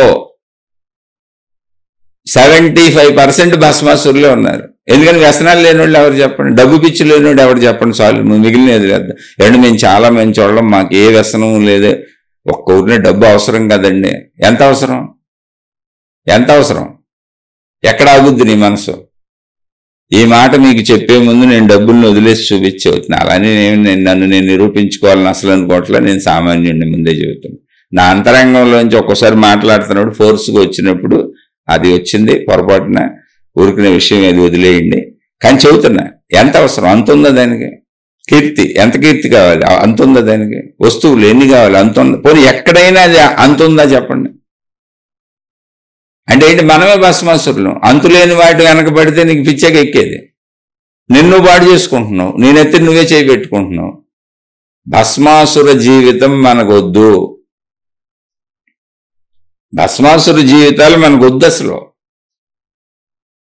శివ సాక్షాత్కారం పొంది కూడా, శివ వరం పొంది కూడా ఆడు బూడిద కుప్పయ్యాడండి. శివము అంటే ఏంటో తెలుసా? అక్కడ దేవుడు కాదు, శుభము. శుభత్వాన్ని పొంది కూడా వాడు బూడిద కుప్పైపోయాడు. ఎందుకని అంటే మనం ప్రయత్నిస్తున్నాం, మనకు దొరుకుతున్నాయి, కానీ చాలదు అన్న అసంతృప్తితో మనం నాశనం చేసుకుంటున్నాం. ఇది ఆ కథలోని అర్థం. ఆ చాలదన్నదే మోహం, మోహిని. మనం ప్రయత్నించాం, శివుడు ప్రత్యక్షమయ్యాడు. శివుడు అంటే శుభం. మన జీవితంలో కావాల్సినవి వస్తున్నాయి, దొరుకుతున్నాయి. మన ప్రయత్నానికి సంబంధించిన శుభాలు వస్తున్నాయి. ఆ శుభాలు సరిపోవని అశుభాలుగా తయారు చేసుకుంటున్నాం మనసుని. సరిపోవని ఇంకా మోహిని అనకబడుతున్నాం. మోహంతో ఇంకా మాకు సాలలేదని నీ శక్తులు నీకు వ్యతిరేకంగా పనిచేస్తున్నాయి. అందుకని ఆధ్యాత్మికత అంటే ఏంటో తెలుసా? నీ అంతరంగాన్ని ముందు చూసుకో. నీ అంతరంగంలో ఉన్నటువంటి నీ శారీరక, మానసిక, ఆర్థిక, సామాజిక నీ శక్తులు ఏముంటాయో అవన్నీ, ఆర్థికపరమైన, సామాజికపరమైన, శరీరపరమైన, మానసికపరమైన, ప్రజ్ఞాపరమైన, మేధోపరమైన, ఆలోచించగలిగిన ఇవన్నీ నీ శక్తులు. నీ శక్తులన్నీ నీకు అనుకూలంగా పనిచేస్తే నువ్వు సంతోషంగా ఉంటావు. ఒకటే సూత్రం. మళ్ళీ ఈ శక్తులకి బయట కారణాన్ని చెప్పక ముందే చెప్పా. మీరు అంతరంగంలో కూర్చొని ఇదంతా వినండి. బయటయన్నీ బయటయే. నీ భర్త కూడా బయటే, ఎంత గొప్ప అయినా. నీ కూతురు బయటే, నీ కొడుకు బయటే, నువ్వు బయటే. ఎవరికి? వాళ్ళకి నువ్వు బయటే, నీ కాళ్ళు బయటే. తల్లి అయినా తండ్రి అయినా ఎవరైనా బయటే. బయట భౌగోళిక పరిస్థితులు ఎలా మార్చలేవో బయట మనుషుల్ని కూడా అలా మార్చలేవు. ఎందుకని? వాళ్ళ లోపల వాళ్ళు ఉన్నారు. ఎవరికాళ్ళు వాళ్ళ లోపల ఉన్నారు. అన్నీ నేనులే. ఎవరినైనా వాళ్ళు సరి చేసుకోవాలంటే నీ శక్తులు నీకు అనుకూలంగా ఉండాలి, వాళ్ళ శక్తులు వాళ్ళకు అనుకూలంగా ఉండాలి. అంతే తప్ప నిరంతరం వాళ్ళందరూ నాకు అనుకూలంగా ఉండాలి నువ్వు అనుకుంటే, వాళ్ళు నువ్వు వాళ్ళకి అనుకూలంగా ఉండాలనుకుంటారు. అక్కడే గొడవ వచ్చింది, డిప్రెషన్ స్టార్ట్ అయిపోయింది. అంటే రాంగ్ ట్రాక్లోకి వెళ్ళాం. జ్ఞానాన్ని, అంటే మనకి ఇవ్వబడిన జ్ఞానాన్ని, శక్తుల్ని సరైన దిశలో వాడుకోవట్లేదు. అప్పుడు ఈ రాంగ్ ట్రాక్ ఆలోచనలు వస్తాయి. భస్మాసురుగా, హస్తాలుగా మన నెత్తిని మనమే చేయి పెట్టుకుంటున్నాం. అవే డిప్రెషన్లు, అవే దుఃఖాలు, అవే బాధలు, అవే కష్టాలు, అవే కన్నీళ్లు. అవి లేని రోజు నువ్వు ఎక్కడుంటే అక్కడ నువ్వు సంతృప్తిగా ఉంటావు. నీ జ్ఞానం నీకు అనుకూలంగా పనిచేయటువంటి ఏంటో తెలుసా? నా శక్తి ఇది, నేను చేసిన పని ఇది, నాకు వచ్చిన ఆదాయం ఇది, నాకున్న భార్య ఇది, నాకున్న భర్త ఇది, నాకున్న తల్లిదండ్రులు ఇళ్ళు, నాకున్న సామాజిక స్టేటస్ ఇది, నాకున్న శారీరక శక్తి ఇది, నాకున్న తెలివి ఇది, నాకున్న ప్రజ్ఞ ఇది. ఇందులో నేను హాయిగా ఉంటాను. నాకు లేనిది ఎక్కడి నుంచి వస్తుంది? అసలు లేని దాన్ని నేను ఎందుకు చూడాలి? నాకు ఉన్నదాన్ని కదా చూడాలి. ఇప్పుడు తనకు లేని దాన్ని చూసేవాడు ఎవడో మోహినిని చూస్తున్నాడు. తనకు ఉన్నదాన్ని చూసేవాడు ఎవడో ఆల్రెడీ ఉన్నాయిగా చూసుకో. తప్పే ఉంది అందులో. ఉన్నదాన్ని చూడొద్దని ఎవరంటారు? ఆడితోనే బతకాలి. ఉన్నదాన్ని చూసుకో. తనకు లేని దాన్ని చూసేవాడు మోహినిని చూస్తున్నాడు. తనకు ఉన్నదాన్ని చూసేవాడు సంతృప్తిగా బతుకుతాడు. ఆడికి ఏ మోహినితో పని లేదు. ఎందుకని? తన దగ్గర ఉన్నాయన్నీ తన మోహినిలే. నీకున్నవన్నీ నీ మోహినులు. ఆ మోహినులతో ఆనందించుకో. నీకున్న డబ్బుతో, నీకున్న మనుషులతో, నీకున్న సౌకర్యంతో, నీకున్న శరీరంతో, నీకున్న ప్రజ్ఞతో, నీకున్న తెలివితో, నీకున్న శారీరక, మానసిక, ఆర్థిక, సామాజిక ఎటువంటి వనరులు, వసతులు ఉన్నాయో వాటితో, అవన్నీ నీ మోహినీలు, నీ సొంత మోహినీలు. నీకోసమే ఉన్నాయి. నీ జీవితంలోకి నీకోసమే వచ్చినాయి. వాటిని వినియోగించుకో. ఆ మోహినీలతో తిరుగు. నీకు లేనిది చూస్తున్నావంటే ఆ బయట మోహినీని చూస్తున్నావు, ఇక నువ్వు పోతావు. అందుకని బయట చూడకు. ఈ శీర్షిక మళ్ళీ చెబుతున్నా, మీకు అర్థమయ్యేటట్టు చెప్పగలిగానో లేదో నాకు తెలియదు. ఆ విషయం కామెంట్లో చెప్పండి. ఒకవేళ అర్థమయ్యేట్టు చెప్పలేకపోతే మళ్ళీ ప్రయత్నిస్తాను చెప్పడానికి. ఈ శీర్షిక నేను చెప్పిన ఉద్దేశం ఏంటి అంటే, మన శక్తులు అంటే మన తెలివి, మన ప్రజ్ఞ. శక్తులు అంటే గారడీలు, మంత్రాలు, యంత్రాలు, తంత్రాలు, మహిమలు, మాయలు కాదు తండ్రి. అలాంటివి అసలు ఉండవు. మన తెలివి శక్తి, మన బుద్ధి శక్తి, మన విచక్షణ జ్ఞాన శక్తి, మనం మాట్లాడే శక్తి, మన పంచేంద్రియ శక్తులు, మన శారీరక సుఖాలను అనుభవించేటువంటి పంచేంద్రియ శక్తులు, అలా మనకేమున్నాయో ఇవన్నీ నాకు అనుకూలంగా పనిచేస్తే నేను సుఖంగా ఉండాలి కదా. ఇది లాజికల్ ప్రశ్న కదా. చూసుకోండి. అంటే నేను దుఃఖపడుతున్నానంటే ఏంటి? నా శక్తులే నన్ను దుఃఖపెడుతున్నాయి. మరి నేను దుఃఖపడటానికి ఉపయోగించేది కూడా నా ఆలోచనేగా, నా భావమేగా, నా శక్తేగా. నా డిప్రెషన్కి, నా స్ట్రెస్కి, నా ఒత్తిడికి, నా ఆందోళనకి మొత్తం నాదేగా అని పరిశీలించుకొని ఎప్పటి నుంచి మీ శక్తుల్ని మీకు అనుకూలంగా మలుచుకోండి. నీకెప్పుడు మీ శక్తులు అనుకూలంగా ఉండాలి. ఇదేంటండి, మీలో శక్తులే మీకు అనుకూలంగా లేకపోతే బయట నుంచి అసలు మీకు ఎలా సహాయం చేయగలరు, ఎవరు సహాయం చేయగలరు? దేవుడు కూడా ఏం చేయలేడుగా. ఇప్పుడు భస్మాసురుడికి దేవుడు వరం ఇచ్చాడు, వాడికి ఏదో మేలు చేద్దామని, కానీ వాడి అంతరంగ శక్తి వాడికి అనుకూలంగా లేదు. అందుకని అసలు దేవుడినే చంపేద్దామని ట్రై చేసాడు, బూడికి చేసేద్దామని. అంటే ఏంటి, దేవుడు ఇచ్చిన శక్తిని కూడా నువ్వు వ్యతిరేకంగా వాడుకుంటావని అర్థం. ఇప్పుడు నేను దేవుడైనా ఎలా రక్షించగలడు? నీకో మతం ఉండొచ్చు, నీకో దేవుడు ఉండొచ్చు, నీకో గురువు ఉండొచ్చు, నువ్వు విధానాలు పాటిస్తూ ఉండొచ్చు, నువ్వు అన్నిటిలో సాగుతూ ఉండొచ్చు, కానీ భస్మాసురుడు సాగినట్టు ఉంటుంది. నీ సొంత శక్తులు నీకు అనుకూలంగా పనిచేయనప్పుడు ఆ గురువు, ఆ మతము, ఆ దేవుడు, ఆ విధానము, ఆ గ్రంథము ఇచ్చేటువంటి శక్తులన్నింటినీ వ్యతిరేకంగా వాడుకుంటావు. నువ్వు నీకు అనుకూలంగా వాడుకోలేవు. మరి అక్కడ శివుడు ఇచ్చినప్పుడు అనుకూలంగా వాడుకోలేకపోయాడు గాడు భస్మాసురుడు. ఎందుకని? ఇదే మోహము. ఆ కథ అందుకు చెప్పారు. అంతే తప్ప శివుడు అమాయకుడని కాదు, విష్ణుమూర్తి వచ్చి శివుడిని రక్షించాడని కాదు. మన అమాయకత్వాన్ని పోగొట్టడానికి మహాత్ములు ఏర్పాటు చేసిన అద్భుతమైనటువంటి దేవుళ్లతో నిరూపించబడినటువంటి కథ ఇది. అది మన కోసం, మన అంతరంగ శుభ్రత కోసం ఆ కథ. నాయన, నీ శక్తులు నీకు అనుకూలంగా వాడుకుంటే అప్పుడు దేవుడిచ్చిన శక్తులైనా నీకు ఉపయోగపడతాయి బయట నుంచి. అది మతమైనా, గ్రంథమైనా, మార్గమైనా, దేవుడైనా, గురువైనా. అసలు నువ్వు నీ శక్తులే నువ్వు వ్యతిరేకంగా నీకు పనిచేస్తుంటే ఆ భస్మాసురుడిలాగా, ఇప్పుడు దేవుడు వరం ఇచ్చినా ఉపయోగం ఏముందరా నాయన, నీ కర్మ నువ్వు కాల్చుకున్నావు అని చెప్పారు. అందుకని ఫస్ట్ మీ అంతరంగంలోకి వెళ్ళండి. ఆధ్యాత్మికత అంటే నీ అంతరంగమే. నిన్ను నువ్వు చూసుకో. అసలు నా బాధకు కారణం ఏంటని నువ్వే ప్రశ్నించుకో. మొత్తం ఆన్సర్లు నీకే దొరికిపోతాయి, ఎవరు చెప్పక్కర్లా. మా ఆయన, మా అబ్బాయి, మా డబ్బులు, మా ఇల్లు, మా ఇంటికి గోడకు సున్నాలు పోతున్నాయి. గోడకు సున్నాలు పోతే కూడా ఏడుస్తావా? ఏమన్నా అర్థం ఉంది అందులో? మనమే పోతాం. ఫలానా వస్తువులు లేవు, ఎదురింటోళ్ళు అన్ని కొనుక్కున్నారు, పక్కింటోళ్ళు ఇన్ని కొనుక్కున్నారు, వాళ్ళు ఎంతో అన్యోన్యంగా ఉన్నారు, వీళ్ళు ఎలా ఉన్నారు, వాళ్ళు అలా ఉన్నారు, మా అమ్మాయికి పెళ్ళి అవ్వలేదు, వాళ్ళ అబ్బాయికి పెళ్ళి అయిపోయింది. ఒరే నాయన, ఎంతసేపు బయటైనా తల్లే. నీ లోపల ఆధ్యాత్మికం అంటే బయటికి వెళ్ళక. అసలు అది నీ శక్తులు కాదు, బయట నీ శక్తులు కాదు. ఎవరి కాళ్ళ శక్తులు వాళ్ళకు ఉన్నాయి, ఎవరి నేను వాళ్ళ శక్తులు ఉన్నాయి. బయట అంతా భౌగోళిక విశ్వశక్తి నడుస్తుంది భౌగోళికంలో. ఇక మనుషులు, చెట్లు, పుట్టలు, జంతువులు అయితే ఎవరి నేను వాళ్ళకు ఉంది. నీ నేలలో నుంచి నువ్వు ఆలోచించి వాళ్ళ నేలలో దూరిపోబాకెళ్ళి. నీ నేలలో నీ శక్తులు నీకు అనుకూలంగా పనిచేయించుకో చాలు. మొత్తం సృష్టి నీకు అనుకూలం అయిపోద్ది.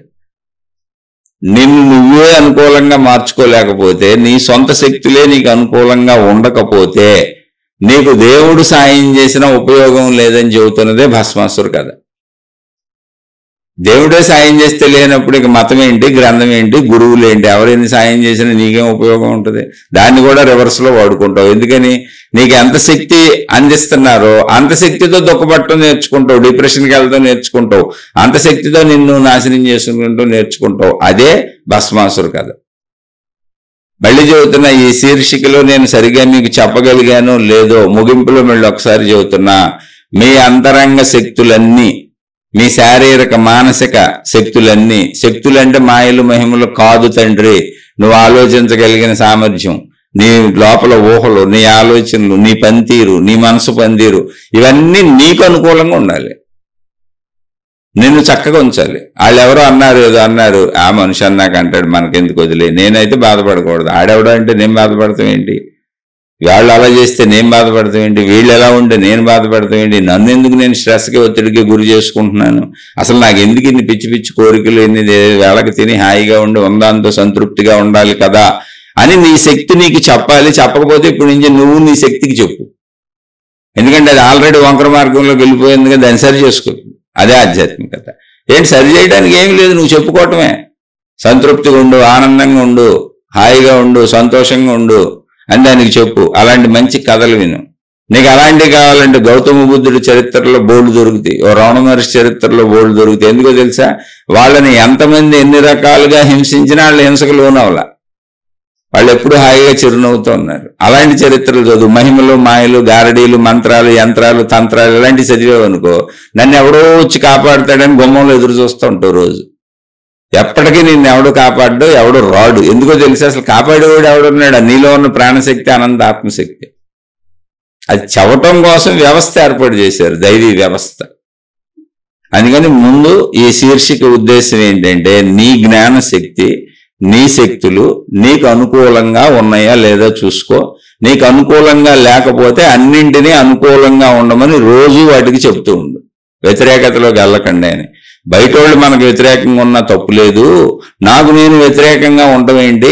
కాబట్టి ఓ శక్తులారా, మీరు నాకు అనుకూలమైనటువంటి ఆలోచనలు ఇవ్వండి, అనుకూలమైనటువంటి సలహాలు ఇవ్వండి, అనుకూలమైనటువంటి మంచి స్థితి గతి నిలబడిన నా లోపల నేను ఎటువంటి దుఃఖానికి బాధకి లోనవ్వకూడదు అని మీతో మీరు మాట్లాడుకోండి, మీతో మీరు చెప్పుకోండి, మిమ్మల్ని మీరు సంభాళించుకొని ధైర్యంగా నిలబడండి. మీరే మీ గురువు, మీరే మీ శిష్యుడు, మీరే మీ దేవుడు, మీరే మీ భక్తుడు. బయట నుంచి సహాయం తీసుకోండి కావాలంటే ఆ దేవుళ్ళు గురువులు. ఎలా? నీ అంతర్గతం బలపడేలా. ఏ మతం నుంచైనా తీసుకోండి, ఏం ప్రాబ్లం లేదు. నీ అంతర్గతాన్ని స్థిరపరిచి దృఢపరిచి నీ జ్ఞానశక్తుల్ని నీ అంతరంగ శక్తుల్ని నీకు అనుకూలంగా మార్చేలా చెబుతున్న ఏదైనా మంచిదే. కానీ దేని మీదైనా నువ్వు ఆధారపడిపోతున్నావా? అమ్మో మా ఆయన మీద ఆధారపడిపోయాను, మా ఆవిడ మీద ఆధారపడిపోయాను, మతం మీద ఆధారపడిపోయాను, గురువు మీద ఆధారపడిపోయాను, దేవుడి మీద ఆధారపడిపోయాను అన్నావా, నీ జీవితంలో నీకు సుఖం ఉండదు. సింపుల్. దేవుణ్ణి గౌరవించండి, ఆరాధించండి, అర్చించండి దైవశక్తితో. ఇప్పుడు శివుడు వచ్చి వరం ఇచ్చాడు, ఏం చేశాడు? అందుకని ఆ దేవుడు అనేది మన మానసిక బలాన్ని సరైన దారిలో పెట్టేది. మన జ్ఞానశక్తుల్ని, మన మానసిక శక్తుల్ని, మన శక్తుల్ని సరైన విధానంలో పెట్టి మనం బలపరచడానికి ఉపయోగపడాలి. అంతే తప్ప నేనేమీ చేయకుండా ఆధారపడిపోయి బలహీనురాన్ని అయ్యేలా కాదు. గురువైనా దేవుడైనా మతమైనా ఇది నిజం.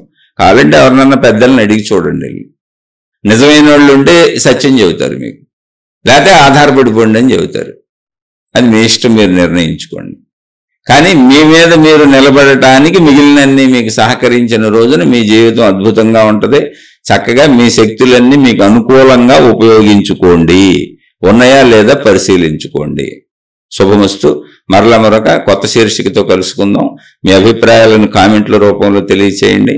మీ సందేహాలను, అంటే ఈ శీర్షికకి సంబంధించి నేను చెప్పిన విషయాలలో ఒకవేళ మీరు ఆచరిస్తూ ఉంటే మీకేమైనా సందేహాలు వస్తే ప్రశ్నల రూపంలో అడగండి.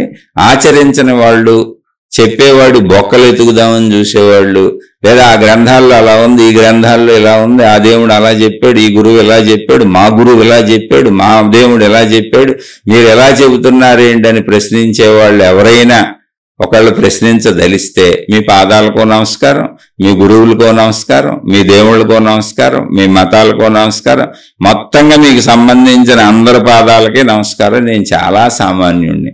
మీ సమయం వృధా చేసుకొని నా సమయం వృధా చేయకండి. నేను చాలా సామాన్యుణ్ణి, నాకేమీ తెలియదు. నేను ముందే మీకు ఒప్పుకుంటున్నా. మీరు నన్ను ప్రశ్నించి నువ్వు అసమర్థుడుగా నిరూపించాల్సిన అవసరమే లేదు. నేను అసమర్థుడిని ముందే ఒప్పుకుంటున్నా. బాహాటంగా చక్కగా చెబుతున్నా. కాబట్టి నాదెవరో వెంటనే 10 మందో 20 మందో సోదర సోదరీమణులు అర్థమవుతున్న వాళ్ళకు మాత్రమే చెబుతున్నా. మిగిలిన వాళ్ళందరికీ చెబుతున్నా నేను అసమర్థుణ్ణి, దయించి నన్ను క్షమించి వదిలేయండి. మీకు సంబంధించిన వీరత్వం అంతా ఎవరైనా వీరులు చాలా మంది ఆల్రెడీ యూట్యూబ్లో పోటీలకు వస్తున్నారు, వాళ్ళ మీదకి వెళ్ళి చూపించండి. శుభమస్తు. మరలా మరొక కొత్త శీర్షికతో కలుసుకుందాం.